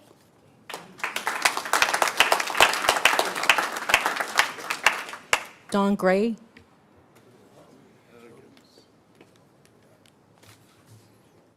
Good evening, Dawn Gray, St. Mary's, Georgia. I'm here to notice you, the Board of Commissioners and Mr. Chairman, that you have once again violated Georgia law under OCGA 50, Chapter 14.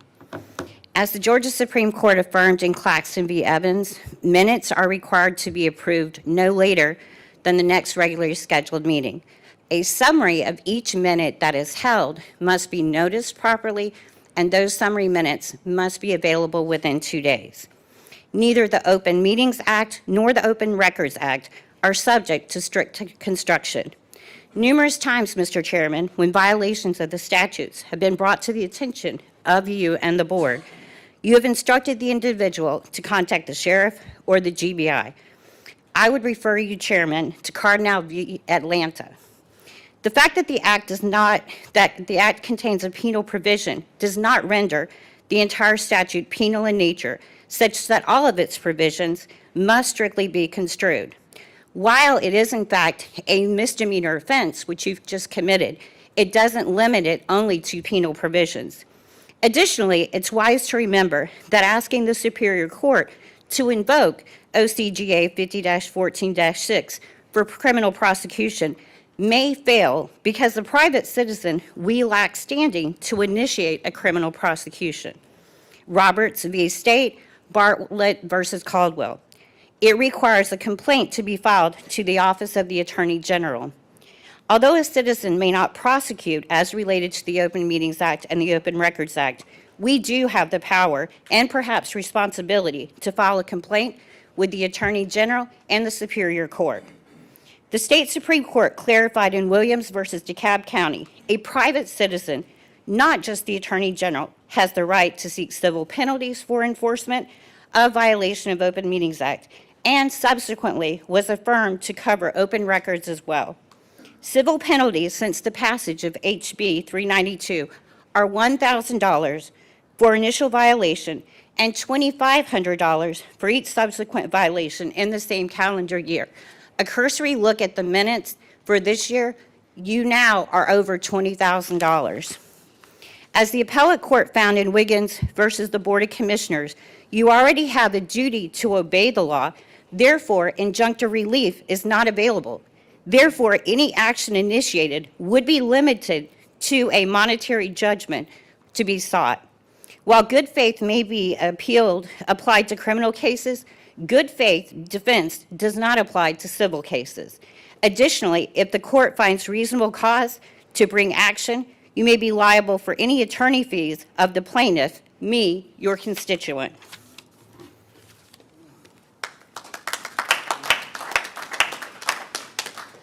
Roz Harrell.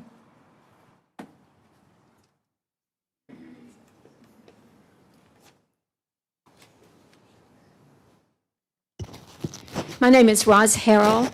I live at 268 London Hill Road West. Jim Bailey, my partner, is at 268 London Hill Road West. I speak in behalf of Sheffield Island, and I appreciate the opportunity to do so. There's so many things that concern me about the proposed development, and one of them, of course, is fire. Ever since I've lived on Sheffield Island, it's always been, Jim has told me time and again, if fire ever breaks out on that island, we've got a problem. And when we think about one way in, one way out, and 750 more homes, my really biggest concern is the flooding.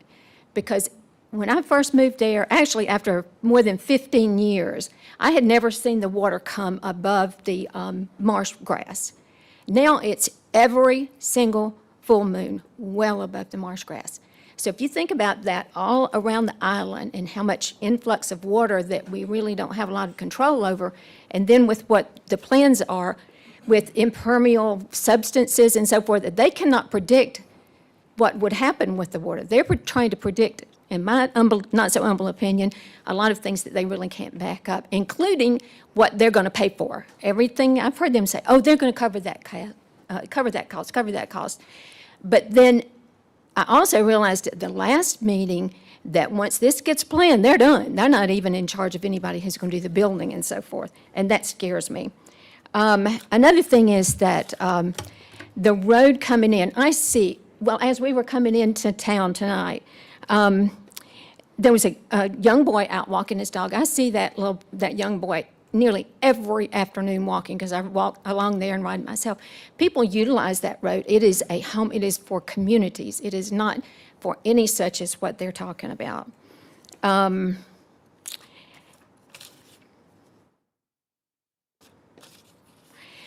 Recently, when one of the newest houses was first, the ground was broken for it, a gopher tortoise like this comes running across the road to our yard. And we have a neighbor who one lives in his yard and so forth. Jim maintains a gopher field. Where are those animals going to go? Not all to Earl's, but we get a lot of them too, and we've worked hard to protect them and keep our wildlife. And we have such a nice, wonderful, pleasant way of life out there. And yes, that is the reason that we live there. So to the developers, the owners, commissioners, I say, please, at least seriously, not let that many houses be built. It'll only be a disaster. And it keeps ringing in my head how in 2008, I don't have to tell you how many subdivisions were begun in Camden County, and they wound up, and still are a lot of them, ghost communities. That would break my heart to see that happen to Sheffield Island. Time's up. Thank you. Thank you. I don't have any more for first public comments. Anybody else wish to speak before the board? Come on up, sir.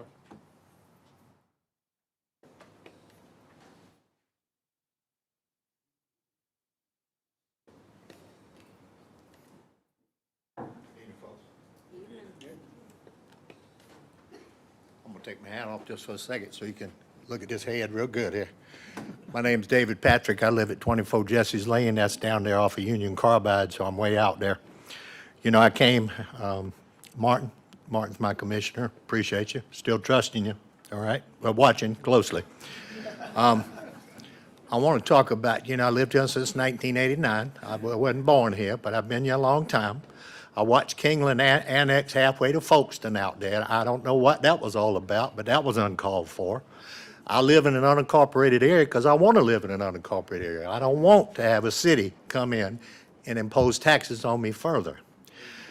I attended the No Kings rally on Saturday. And you know, that was about privilege. That's about misuse of position. And here we are, and we standing here today talking to y'all because Buddy Carter's involved. Well, I'm no fan of Buddy's, I'll tell you that right now here. I'd like to have a town hall meeting, and I've asked him about it, but I can't seem to get one, all right? But that needs to happen too. But I'm gonna tell you now that the appearance of impropriety is existing in my mind, that somebody's hand is in somebody's pocket because Buddy Carter is involved. I ain't naming names, but the appearance is here.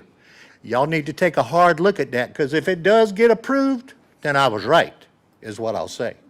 And that's all I got for you. Thank you.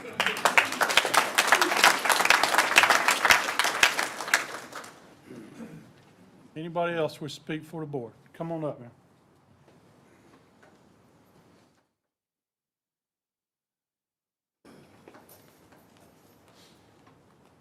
Good evening, everyone. Emily Floor, St. Mary's Riverkeeper, 211 Palmetto Street, St. Mary's, Georgia.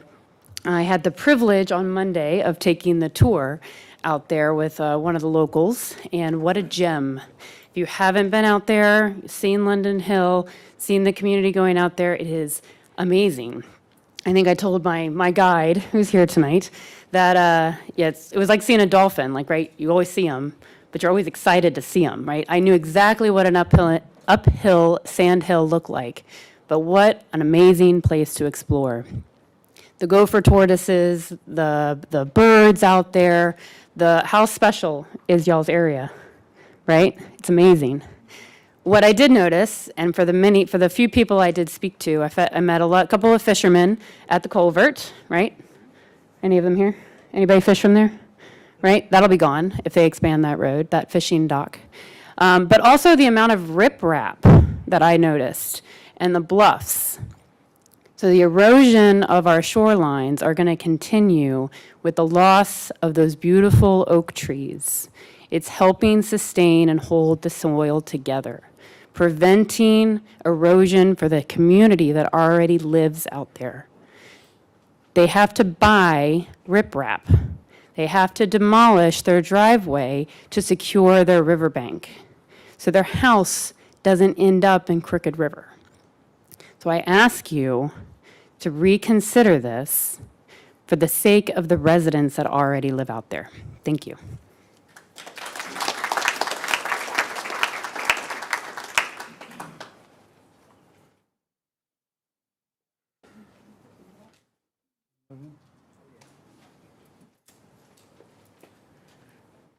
Rick Palazzo, 5742 Harriet's Bluff Road, Woodbine, Georgia. I know a lot of you all know me. I was a cop in St. Mary's. I was a cop in Kingsland. I took care of the VFW. And I've lived on this property here, or my family has, for 77 years total. I've lived there since 1984. Harriet's Bluff, for me, is a retreat. I come from New York, as you can tell. I don't have that southern accent. But I am from southern Brooklyn. But anyway, we love Camden County. We love Harriet's Bluff. My daughters graduated from the high school here, both of them. They both married, both have kids. And I love the area. My house is right on the river, right on the bank. I look out my window, and I can see the sun setting, the sun rising, or the moon setting, or whatever it is. You know what I'm talking about. But anyway, we moved here because it was such a small community, slow pace of life. That's what everybody told me Georgia was. It was a slow pace of life, slow. Because where I came from in New York, everything was go, go, go, go, go, go. There was never no time to do nothing. So when I came here, it was a slow pace of life. But now what they're trying to do is influence 750 more people in this area. That's all it's going to do is just clog everything up. Right now, and I will tell you this, I did commend the Public Works Department this last time they did Harriet's Bluff. They did a great job. And heads up to them and kudos to them. They weed whacked, they mowed, they edged, they did. The first time in a long time, and Mr. Martin right there, I've called him plenty of times telling him, when is Harriet's Bluff getting mowed? When is Harriet's Bluff getting mowed? When are you putting a 35-mile-an-hour speed zone up? April of last year, I came and asked for a 35-mile-an-hour zone on the big curve, Dead Man's Curve, right in front of my house. And now I see, with the help of the new sheriff, we're getting signs. Now, you all may not like that, but I live on that curve. I've seen many accidents. And I walk my dog every single morning, and every afternoon and every night. I feel safe now that there's 35 miles an hour. Some people still don't abide by it. But I'm telling you, it's not what it used to be like, because it used to be so nice to come down Harriet's Bluff, and there was no traffic, no nothing. People are cutting around me and going, oh, where the hell are they going? You're going to get on 95, one car, two cars in front of me? You know what I'm saying? But that's beside the point. I'm not for this thing that Buddy Carter's got planning on doing over there. I want it to stay the way it is, take care of everybody that's in the neighborhood already, and put the money to better work, better usage. You know what I'm saying? That's all we need to do. And I appreciate your time. Thank you. Anybody else? Yes, sir, come on up. That's good. I just want to know, are y'all going to ask, are y'all going to talk any more about the bluff before? Are there going to be any closing questions, I think, is what I wanted to know. Or is this it? All we're doing is receiving comments from y'all. Okay. Now, we'll have a discussion between the board members later on, but that's it. Okay, so we all need to get it out now, is what you're saying. All right. My name is Darrell Haas. I live at 373 Mary's Drive, which is in Grover View, way out Harriet's Bluff. Went to the meeting last Thursday night, and engineer for the highways said that there was they were going to have to put a roundabout or a red light at I-95 for the traffic after they build this neighborhood. And I asked him, what is the daily trip count out there? Because they did a survey. He said there was 5,700 trips a day on Harriet's Bluff Road. When they get done building, it'll be over 12,100 trips a day on that 2-lane road. And I think that's way too much. Way too much. So that's all I have to say. Thank you. All right, who's next?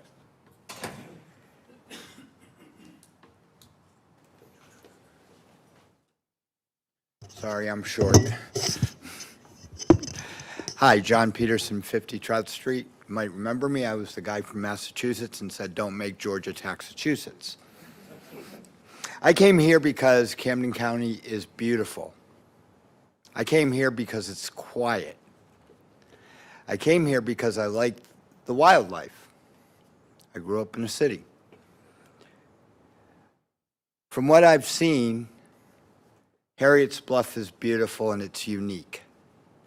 Why would you want to take that away? If you lived up there, would you want it in your backyard?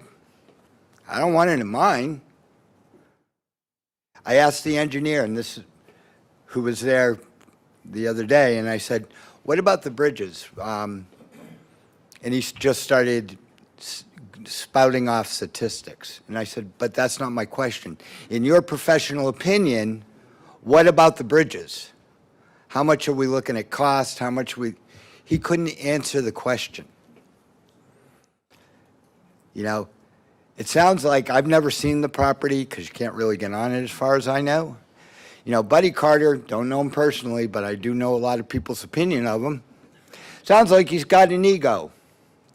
How about finding a way for the county to find a way of creating the Buddy National Preserve? Leave the wildlife, open it up to the people of Camden County, people like me who fish. There's not a lot of places to fish from shore here, but you'd give Camden County a beautiful spot, possibly a place to bring in people. You know, let's keep Camden County what it is. It's just a beautiful place. Thank you. Yes.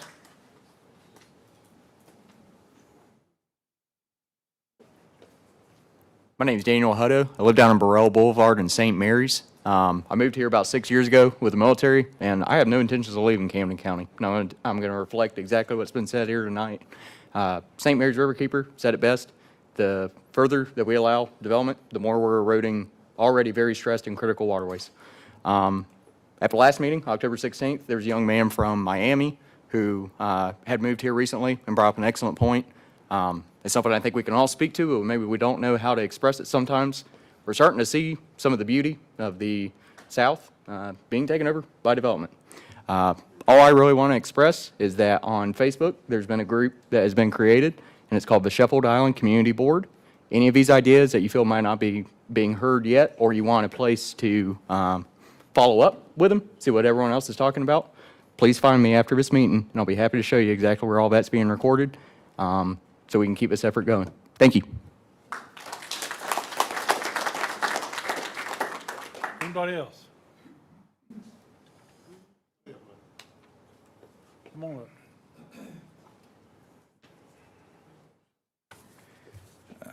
David Rayner from London Hill Bluff. I was raised in Kingsland. Kingsland was platted in 1894 when the railroad was extended to that point and named after William Henry King, the original owner of the site. His property was valuable. It was high and dry, unlike the surrounding swamps and marshes. In 1894, downtown Kingsland was very desirable land with an elevation over 30 feet. Notice how you go uphill when driving to Kingsland from any direction. Back in the 70s, Charlie Daniels had a song called Georgia that talks about the Kingsland Ridge. It is truly a high point, just like London Hill and this property we're talking about now. I'm proud that William Henry King is my great-great-grandfather. So I'm very concerned about Kingsland and its success or failure, and also for the county. So let's go to 1978. At the time, Kingsland city limits was still a 1-mile radius centered on the intersection of Georgia 40 and 17. That's where my grandfather's Texaco station was, where the seafood market is now. About that same time, the Schiffinella family bought a lot of acreage in rural Camden County known as London Hill. As far as elevation goes for South Georgia, it could be called London Mountain. It's over 30 feet in elevation, and the patriarch's dream for the property was for homes that could have a boat kept in the yard, have access to Crooked River, and at the community boat ramp. He was an avid horse lover, and he also planned for horse stables so that every home could house their horse. His vision was partly realized with the London Hill Bluff community. Let's fast forward to 2025. Downtown Kingsland, where the Texaco was, the seafood market, floods with a simple summer rain. Kingsland has annexed 6 miles westward and includes the North Shore community. I urge someone from North Shore to come here and tell the commissioners like they did to the Kingsland City Council, the great time they're having living in Kingsland with the flooding going on at North Shore and the roads deteriorating. When Kingsland learned that the FAA would not allow a new airport west of downtown on all that newly annexed land, that's why they were buying up all the way to Folkestone, the city council and management withdrew from any discussions about the airport when they found out the FAA would not allow an airport out there because of those TV antennas on Laurel Island, on the Laurel Island Parkway. So in 2018, U.S. Representative Carter bought the 400-plus acres on Sheffield Island where London Hill is, and now he's running for senator, and he's teamed up with the Schiffinella Corporation, the heirs of that man that had a decent vision for that property. And okay. Thank you. Call Buddy Carter. All right, anybody else? All right. How you doing, buddy? I'm Herbert Collins. Come up to the microphone. Yes, sir. I'm Herbert Collins. I live at 1121 Simmons Bluff Road. I know Cody, I know Mr. Turner. I don't know the rest of y'all. But so far, what I've heard tonight and what I've sat there and listened to are the people talking about everything that's not going to happen out there as far as what they're taking away from us. All the meetings we've gone to, they tried to tell us what's acceptable. There's nothing we can do about it. They've talked about eminent domain, taking part of our property to put in 4-lane roads. There's been a lot of dumb stuff that has come out of their mouth. I cussed the other night at the meeting, so anybody that was there, I apologize. And as far as the loss of our property, our land, they're right. My yard I've lost more than 16 feet in my yard. I know Steve's lost over 20 feet in his, 26 feet in his. So we're seeing this every day. And we've all been out on the island. And, well, the majority of us have been out there in a storms or whatever. I bought my land from Peggy Morton. It was her lot. You know, I watched Mr. Paz took care of my kids. We've raised our kids on that island. We've got our grandkids on that island. And everybody on that island's part of a family. So what they're trying to do is take away from our family. So when they're saying we're getting too emotional or whatever, if I were to come into your house and take your stuff, to tell you that you don't have the right to own your own land, that you're paying taxes on, and how great it is to pay somebody else taxes on something that you'll never get a return on as far as Kingsland goes. And he's right. Lee Spells is doing an outstanding job, by the way, because those guys are really taking care of the properties and stuff out there. In my opinion, they've done it for a long time. But I guess what I'm trying to say is we don't need those people out there. They lie, they talk in circles, and they make no sense. So that's all I got. Thank you.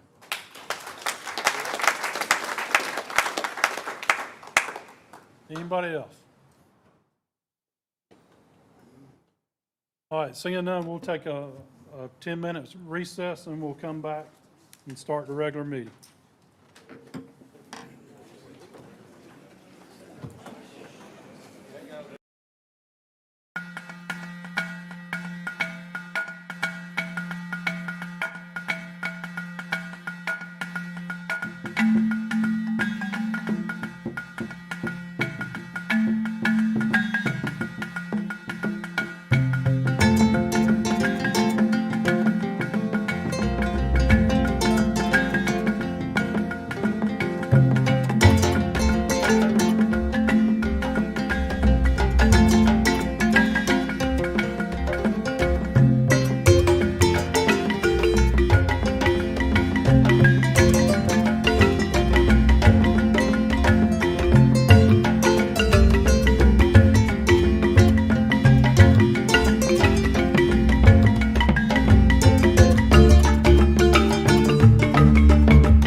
Okay.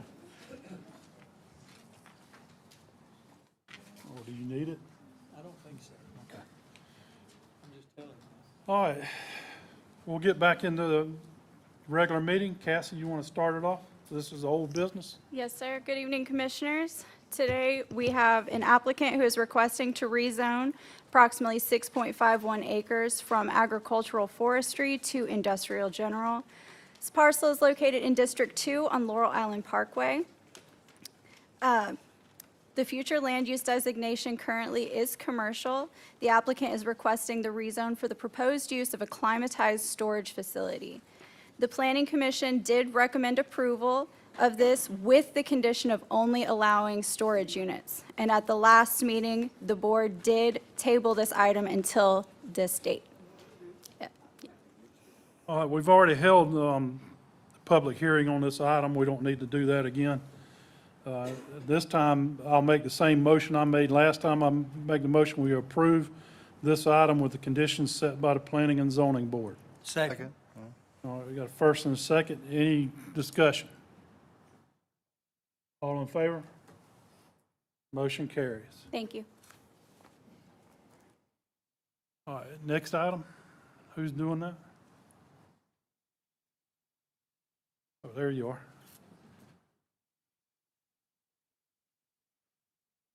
Good evening, Commissioners. It's that time again to renew the memorandum of understanding for the Extension Office here in the county. And I think both the signed one and the new one is in your packets.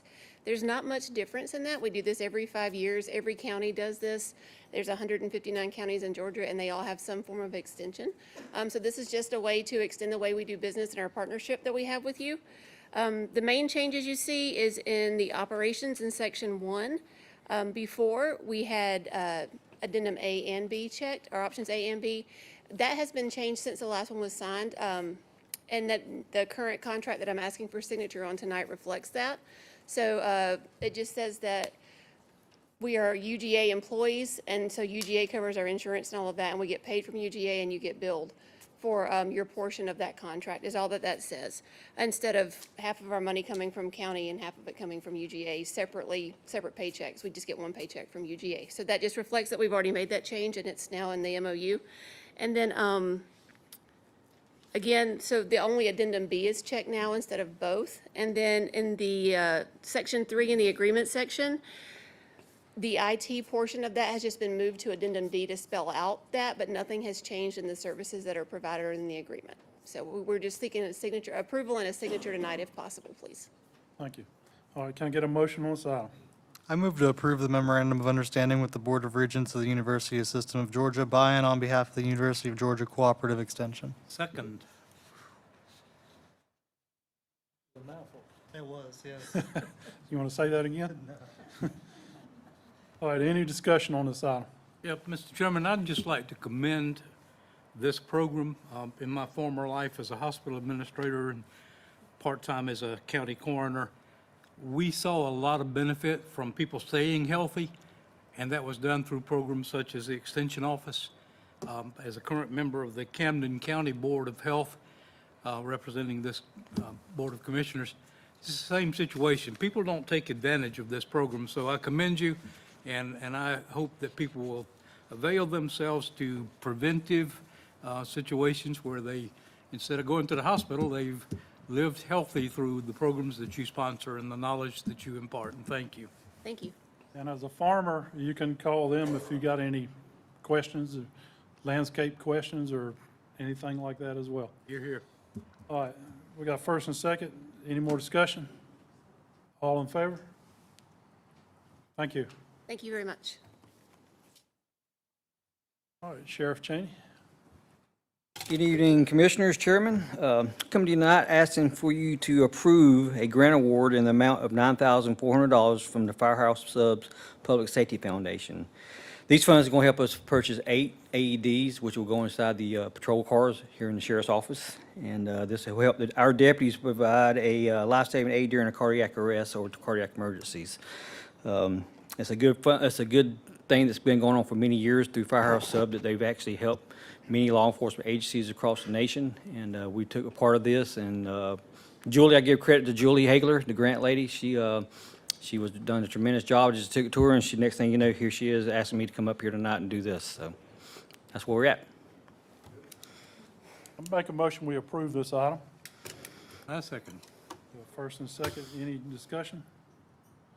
I will say, if you go to Firehouse and they don't ask you to round it up, bring it up to them and ask them to round it up for it, because it helps out. All right, we got a first and second. All in favor? Motion carries. Then we got to do a big check. Cha-ching, cha-ching.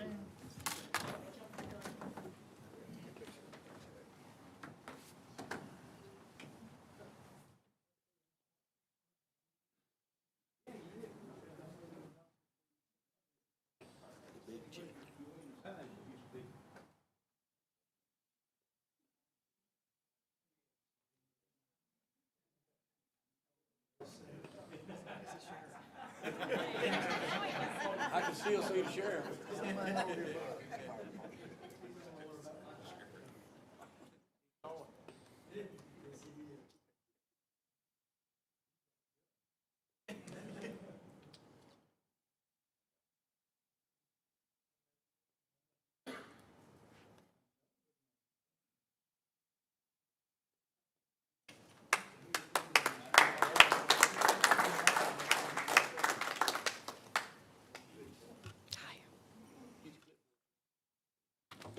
Oh, my goodness.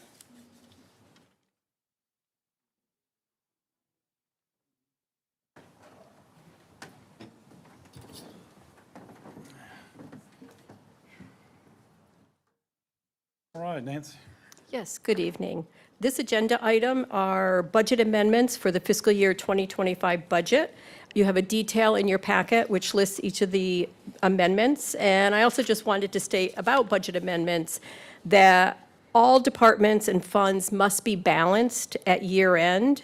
It's the legal level of budgetary control that the county has, and it's at the department level. So a fund is considered balanced when budgeted expenses are equal to or less than, or I'm sorry, budgeted expenses are equal to or greater than actual expenses. At year end, a budget amendment might not be for the full cost of the expense, but rather the amount needed to actually bring that department budget into balance. So the items listed in front of you is Public Works. First item is contracted services, and that was Thomas & Hutton was contracted to complete a grant-funded GEMA stormwater survey at a cost of about $104,000. EXP Services was contracted to conduct an annual road study, which is performed every 3 to 5 years at a cost of $11,200. This study is used as a basis for planned road work and RFPs for LMIG-funded resurfacing and other road maintenance. And both projects require a budget amendment. The next item is sand and gravel. This line item is adjusted to account for the millings purchased by the county from Kings Bay Base. They are a byproduct of the Kings Bay Special Projects and are credited against the management fees the county receives from the base. So the offsets to those public works, which is the general fund, is additional from the Kings Bay management fees and also the grant funds. So that offsets that additional expense.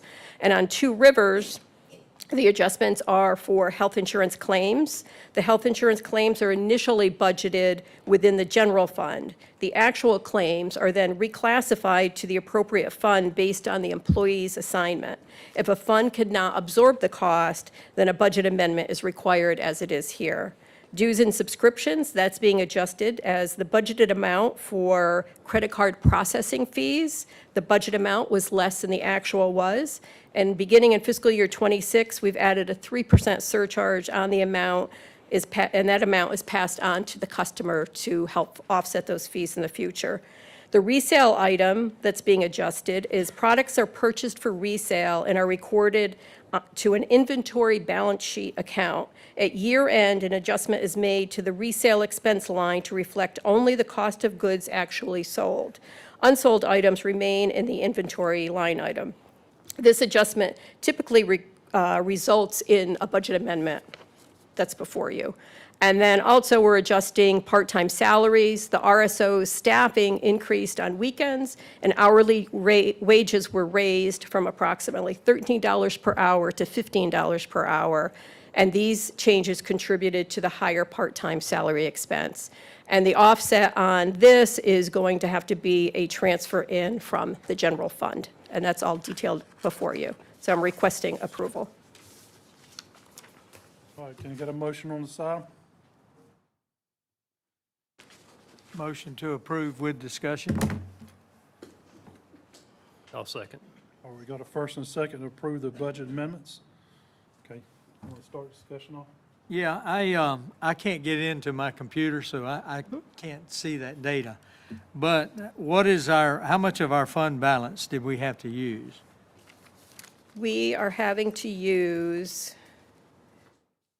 the only amount would be what I'm transferring into the Two Rivers Gun Range, which is $152,660. Okay, that's less than we thought, right? Or is it? No, for the Two Rivers Gun Range, no. This is just an assessment I do at the year end. Okay. And All right, it is what it One more is. question, it's overall. Sure. What is our fund balance percentage now? It was somewhere around 30, 32. Are we still there? I believe at this point, it's at 29%, which is 29. still above the 25% that we have in our finance policies. But I could verify that with you. And also, the audit is not complete. So I have a tentative projected number for June 30th, 2025, but I won't have that absolute final number until closer to year end. But I could give you a number tomorrow just to confirm. Okay, thank you. You're welcome. So with the audit not being complete yet, when we do a budget amendment, do they get like a Yes, new they- version of the budget? I've already, part of the budget process, or part of the audit process is I send them the original budget, and then I send them all the budget amendments at year end. So any that I've already processed. And like this one, I've already gave them all that data. So I will provide them with this budget amendment. So they'll just add that. So it'll become part of the audit. Does that answer your question? I think so, yeah. Okay. All right, any more discussion? We got a first and second, all in favor? Those opposed? Oh, you in favor? Okay. It was kind of slow. All right, thank you, Nancy. Thank you. I turned my head and,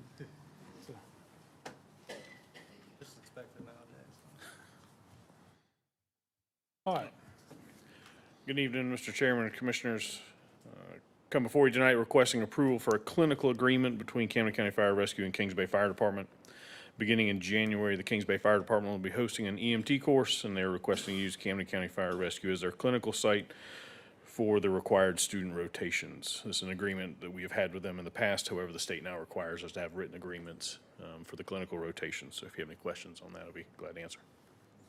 All right, I'll make a motion, we approve this item. Second. We got a first and second to approve the agreement between Camden County Fire Rescue and Kings Bay Fire Department. Any discussion? All in favor? Motion carries. One more item for tonight. Come before you requesting the purchase of one Stryker Power Load and one Power Pro stretcher for our recently purchased ambulance that's currently in production. The funding total for this is $63,751.95. This purchase is funded through the SPLOST 9 revenues. These requested items are sole source from Stryker, and we would not be billed for these items until delivery is taken, which is expected sometime June 2026. If you have any questions on this. And that's around the time we'll get the ambulance as That's well. correct. Yeah. All right, I'll make a motion that we accept this item too. Second. First and second. Any discussion? Yes, sir. Do all of our ambulances have that lift equipment on them? They do, yes. Very good, because it's one workers' comp case. Couldn't agree more. Yes, sir. Appreciate it. Thank you. All right, all in favor? Motion carries. Thank you. All right, this brings us to our last item, the discussion of the proposed Sheffield Island project. We need to discuss only we shouldn't make any motions or do any action because we have a process that we have to go through and we need to do that. So if anybody's got something to say, now's the time to do it. I will say, I went to the meeting last Thursday night, and I sat there trying not to say anything because I'm scared to death to say the wrong thing and somebody try to put me in jail. But I finally just thought, I've got to say something on this. So to me, that meeting was a good meeting. Plus, I told everybody, call me. Call all your commissioners. That's what I told them to do. And I guarantee you, I got 40 or 50 phone calls. Not one person was for this. So I just want you guys to know that. I didn't get one positive comment on annexing Sheffield Island. So I know we're not going to vote, and I'm not trying to. I'm just telling you that that was an important meeting. I really like that because you guys speak, we listen, and at some point we get to talk back. Not always, but sometimes. So that's just my opinion on this. I have a question. I don't even know who to direct it to, but it's kind of a twofold issue. Originally, they were trying to be annexed into Kingsland. Their backup plan is to just go through the county. What should we expect when they do approach us? What do you think they're going to try to do first? I'm looking at you, Joey. We do have regulations, strict regulations in place through our ordinance and a process to go through such a major subdivision. So there are numerous of steps that they would have to take if they do go through our process and ordinance, and reviews, strict reviews, I will say, add to that. For the public's point, I just want to make you guys know that you will have more opportunities for public hearings through that process. Yes. So. Yeah, we need to follow our process because our neighbors to the south in Fernandina, they skipped part of the process and the city's being sued probably by both sides. I don't know if you're following that close or not, but there's a process we got to follow and we'll follow that process. What authority do we have to even turn it down altogether? Well, I'll answer. If the city of Kingsland abutted the property, we would have no say at all. Right. But since the property does not abut the city of Kingsland, they have to have our permission to do so. But in Georgia law, it kind of prevents islands of unincorporated areas to be developed within a city. So why wouldn't it allow an island of municipality in an unincorporated area? That'll be something for the lawyers to work out. But I don't see it happening. So. Anything else?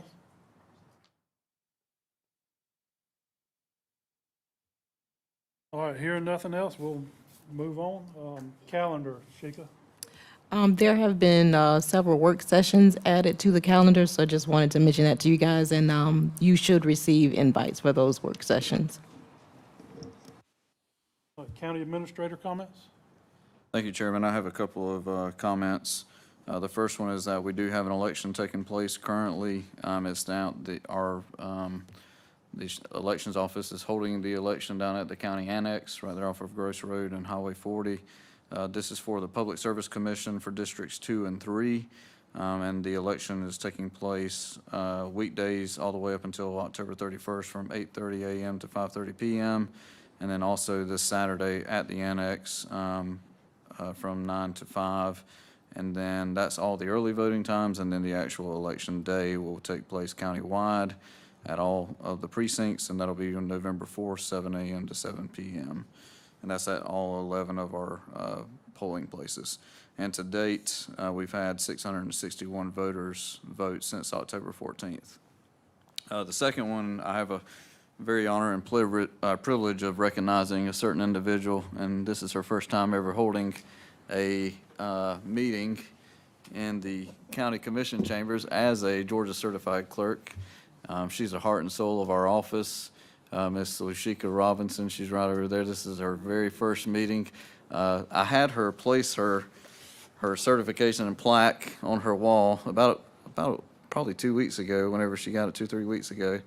And we actually robbed it off the wall so we can actually present this to her. But just so everybody knows, to be a Georgia certified clerk, they have to go through over 100 hours of training through the Carl Vinson Institute of Government. This is both for county and city. So Sheikah does a wonderful job. We're very, very glad that she's been able to achieve this title, and we want to recognize her this evening. So thank you, Sheikah.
That's all the comments I had, Chairman. Thank you. Thank you. Yeah, not yet. All right, this brings us to our final public comment sections of the night. We'll limit it to 3 minutes. Anybody registered, Sheikah? Yes. We have Stephen Griffith, did he stay? Okay. Good evening once again, Commissioners. I just kind of want to pick up where I left off and alluded to during the previous time I spoke, because I'm forward-looking at, it's apparent this 750 home development that they're saying is going to happen is not going to happen, right? We can realize that. So now we look forward, and they're telling us that they're allowed to do a 0.5 acre lot subdivision by right. In other words, they're claiming they have the right to do so. And I applaud, how you kicked off the meeting. There's some procedural things and party fouls that this developer committed by bypassing you guys and your team at the Planning Commission to try to circumvent something. So to that point, Mr. Joey, I know the UDC very well, and that's what I went to. I went and reviewed the UDC for how are they going to get this subdivision in the county. And lo and behold, it states that they must have existing paved roads maintained by the county that services the subdivision. They don't have that, okay? So by the Camden County UDC, before any request is presented to the Planning Commission, they need to overcome a variance that's contrary to the UDC. And I can guarantee you these folks in this room are not going to allow a variance to happen for a county takeover of them streets and maintaining them. Not to mention, I'm sure you guys don't want to take over those streets and maintain them. Now, you guys heard me, I said I spoke to Mr. Buddy earlier this week, yesterday. I just want to make sure that everyone understands, first and foremost, I called his office on Friday after that last meeting Thursday night. And I had an appointment set with him yesterday at 12:30. So it was very easy, it was simple. And he did indicate that he's considering rezoning to AF, Ag Forestry. And I urge all y'all to do the same. I think if enough of us call him and oppose this project, then he's going to come to his senses and tell these developers to pack sand, and that he's going to shift it to AF.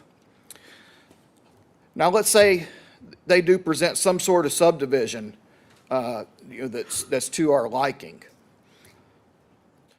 One thing that I've noticed in the county right now is the exponential growth and the inability to keep up with the infrastructure to support all of these communities and developments that we have. And, circling back to the taxed millage rate increase that we had proposed, Your time's up. we're missing out on impact fees. Thank you. Anybody else? Herbert Collins. All right, brother, come back up here. Get to go back up. All right, so I did reserve my time. I did not get to hear from the lawyer or the people in the back of the room, and I kind of thought that would be where it was going. I mean, the same engineer that they're using for North Shore is the same one that they're trying to use for out there. And they can't really blame 2008 on North Shore because they didn't buy that property till 2015. So it's your turn, Steve. Okay, yeah, so I just want to reiterate the county impact fees. So if it's annexed to Kingsland, we miss out on the money, the impact fees. Not to mention on the impact fees, we need to be aggressive with them. We are too enticing for these developers to come into our county and overturn things, make a butt ton of money, and leave us hanging with the bills to pay afterwards. So, I request you guys to look at the impact fees for building, both in city limits, countywide, and see if we can collect impact fees within the city as well as more impact fees in the county. Okay, and then the last thing I want to point out here is that, assuming they can come past getting a road that's maintained by the county, whether it be a variance or whatever, approved. The other thing is, before a plat is actually presented to the planning commission, they need to have a current survey done with the Army Corps of Engineers that establishes the JD line. So the JD line, that's a jurisdictional line between the uplands and the marshlands. My property has lost 26 feet since 2000. So we can do the math there. I'm losing about a foot a year. My original plat was subdivided at that time. There's an iron pin 26 feet out into the marsh. So, when they talk about they're exceeding the requirements for a buffer by going 50 feet, well, if I do the math and they have similar erosion like I have on my property, they're only going to be 24 feet. So what I'm saying is they don't have or what they think they might have out there.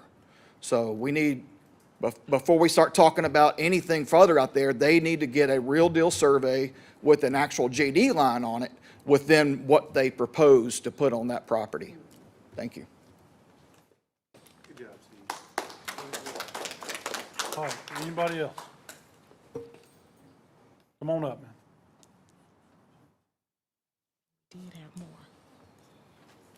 Hello, I'm Kat Montgomery. I am an advocate for 100 miles. So I just had more of a question than a comment, so I hope y'all are able to answer.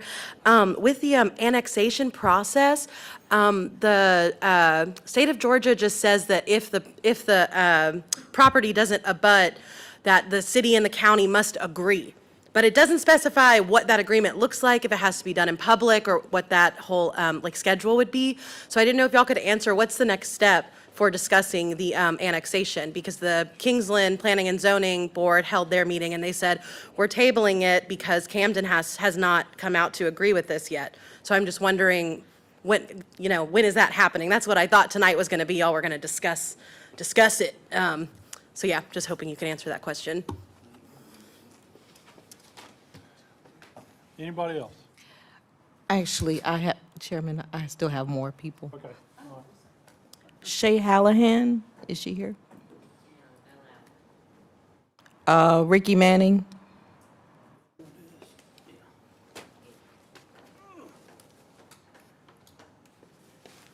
Rick Manning from Bullhead again. Back on item 7.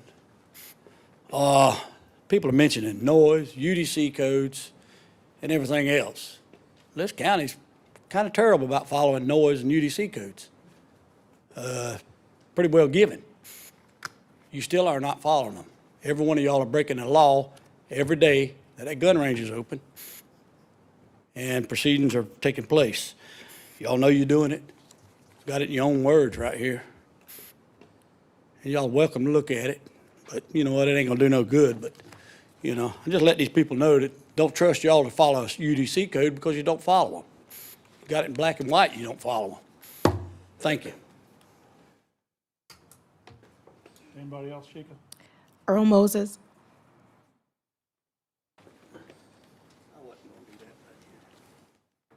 I don't need to say my address again, do I? No. We know who you are. Okay. I was glad to see commissioners at that town hall meeting they had. When I went to the town hall meeting, when I looked at the agenda, I said, this is already stacked against the residents because there's more agenda items on there than they can possibly cover in the time, and that's by design, so they'll squeeze us down to not have much time for comment at their meeting. Very pleased to hear some of the words you guys are saying, opposing annexation. I think it's a very, very dangerous weapon to be used by a developer in our area since it's not incorporated or next to Kingsland. It has imminent impacts to me because that becomes city. Their lowest land is on the other side of my property. So I just have huge fears of them going, we're going to annex, we're going to annex you and we're going to do some eminent domain and we're going to cut drainage ditches across your property, and it could be a real cluster, you know what, from my property. So I'm very much against annexation and the city getting into the business. My family's been out there, living out there 5 generations.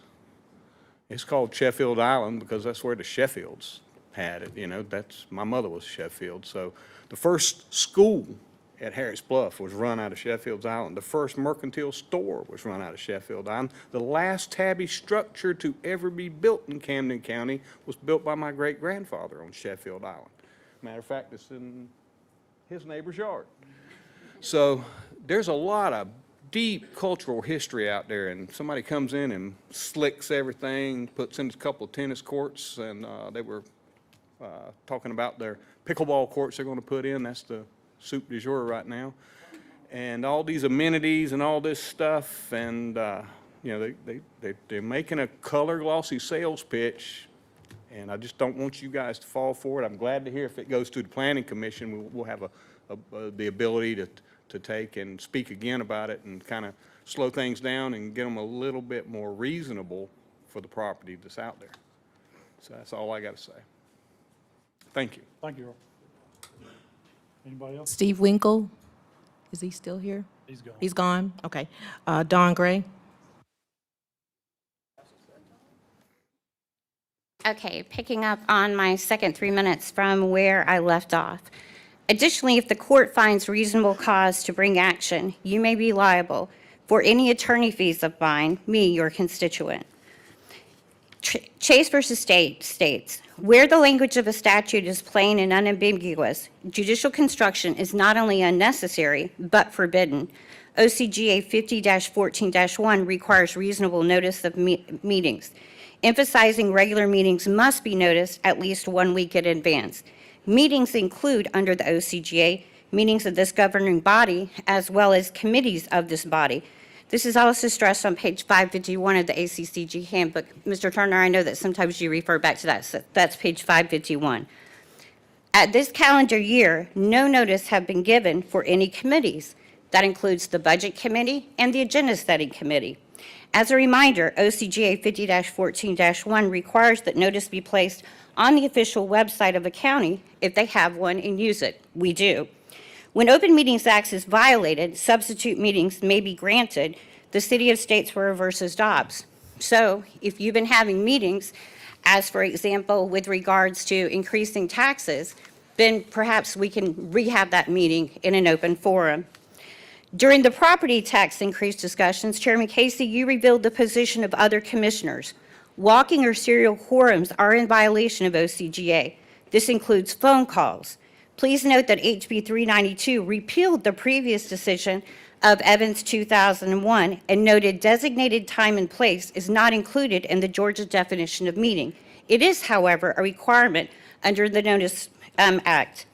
In this calendar year, there have been numerous violations of the Open Meetings Act. However, that number is unclear because of lack of transparency by both this body, the commissioners, and the administration. We do have some numbers related. Because I'm going to run out of time, I think the most important thing to leave you with is that should all minutes, the minutes from all meetings, not be approved and made available to the public by November 4th, 2025, at the regular meeting, I will file a complaint with the Superior Court claiming in violation of both the Open Meetings Act and the Open Records Act. I urge constituents of Camden County to place open records requests related to emails discussing in whole and part topics of personal interest to them, including Sheffield Island, the public safety complex, the multi-use / soccer complex, and the like. Thank you. That was the last one. Anybody else wish to speak for the board? Come on up, sir. Did that gentleman say there was a representative from the development here? Let y'all see my head one more time now. David Patrick, 24 Jesse's Lane, off of Union Carbide, way out there in the country. Just wanted to encourage the commissioners here. You know, y'all can act as a body to approach the landowners of this 400-some acres out here and see if we can't do a proclamation that it be turned into a wildlife reserve out there. All right, we got the Sea Leon out there on the other side of the road, looking real good with that. I want to encourage y'all to take, and if you can't do it yourself, then you got an attorney that can do it for you. Approach these people, approach the landowners and say, this is not something we want. Here's an alternative for you. They want to change the zoning on it? Let them change it to forestry. Get it out of the housing business out there. Don't need it, don't want it. Another item that I wanted to talk about tonight, I've been in contact with the sheriff and Mr. Sykes as well came out to my house a while back. I spoke on that once up here before y'all before. There's a problem out here in the country with people on ATVs running up and down the highways. They are in the ditches. They are tearing up things. There are golf carts on 55-mile-an-hour roads with big lights out here at night. There are e-bikes that are becoming a problem because they go fast. Y'all need to start looking at that. Let's don't be behind the curve on creating county ordinances regarding the authorized use of these vehicles. It's currently codified in OCGA Title 40, Chapter 7 and Chapter 6. Covers ATV use. I mean, when you want to ride a golf cart, the city of Kingsland's got good models. St. Mary's got good models. That means insurance, brakes, lights, seat belts. It's got to be legal, y'all. But it's time that the county gets a hold of this issue. I have constantly, over a period of time, called the sheriff about it, and they reacted, and they've done a good job. But it continues out here in the country. As you know, the further you get out on Union Carbide, that's a raceway out there on the weekends. Motorcycles, people racing. Y'all have done a good job on the curve up there. Thank you, Martin, for that, on that slow curve. But just want to bring those items to your attention, encourage you about this proclamation. So let's turn this 400 acres into something that the county residents can use and enjoy. Thank you. Thank you. Anybody else? Come on up, man.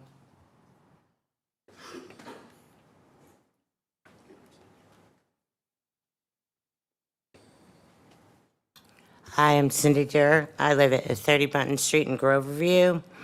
I just have a few things to say. I have talked to a few people here.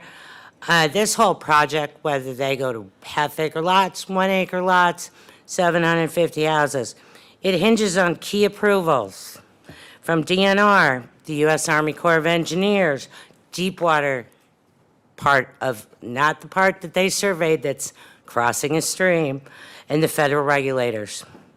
To break it down, as of October 21st, there has been no applications to Georgia DNR or the Army Corps of Engineers. I've spoke to them directly. There's been no public notices referring to Sheffield Island. They got a real steep uphill battle with DNR. That marshlands is protected by the Coastal Waterway Act, as well as EPA, which brings in the federal government, as well as FEMA. If those trees are taken out, according to FEMA, it's going to flood the entire area. What happens? They haven't done their due diligence. God forbid you approve it, And then what? What if they get abandoned?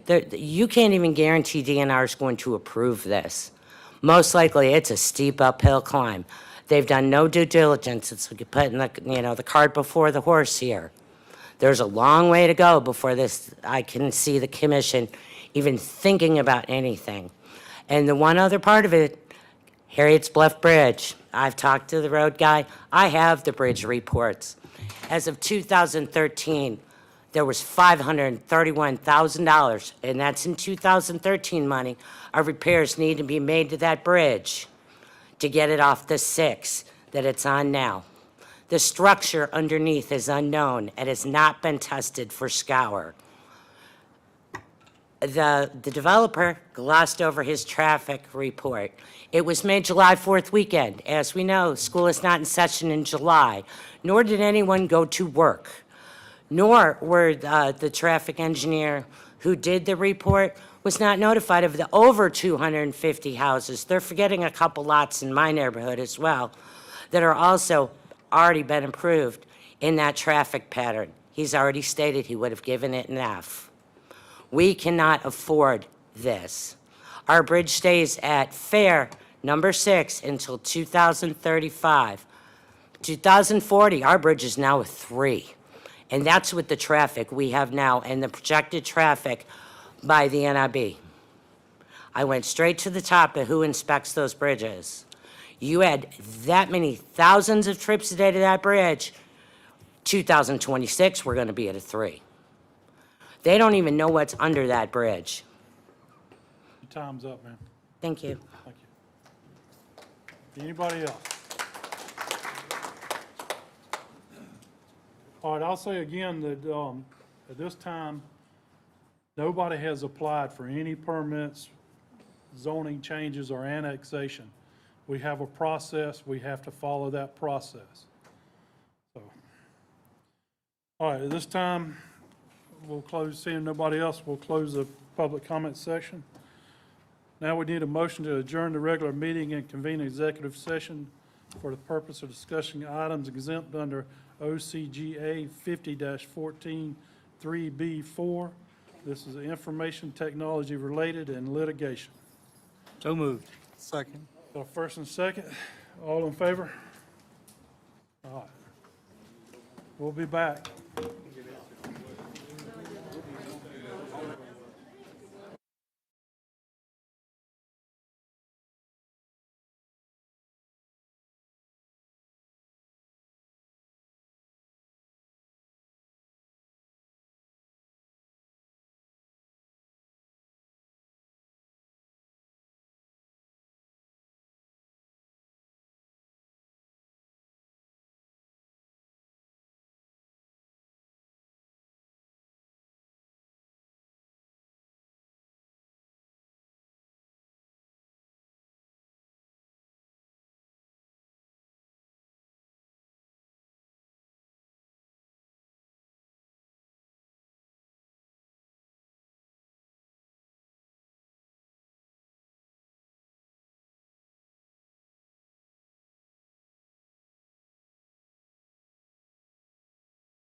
Got a first and second, all in favor? All right, we're back in our regular meeting. Is there any action from executive session? Yes, Mr. Chairman. I move to consider the approval of upgrading fire software in the amount of $68,431. All right, do we have a second? Second. All in favor? Motion carries. All right, can I get a motion for adjournment? So moved. All in favor? We're adjourned. Thank y'all.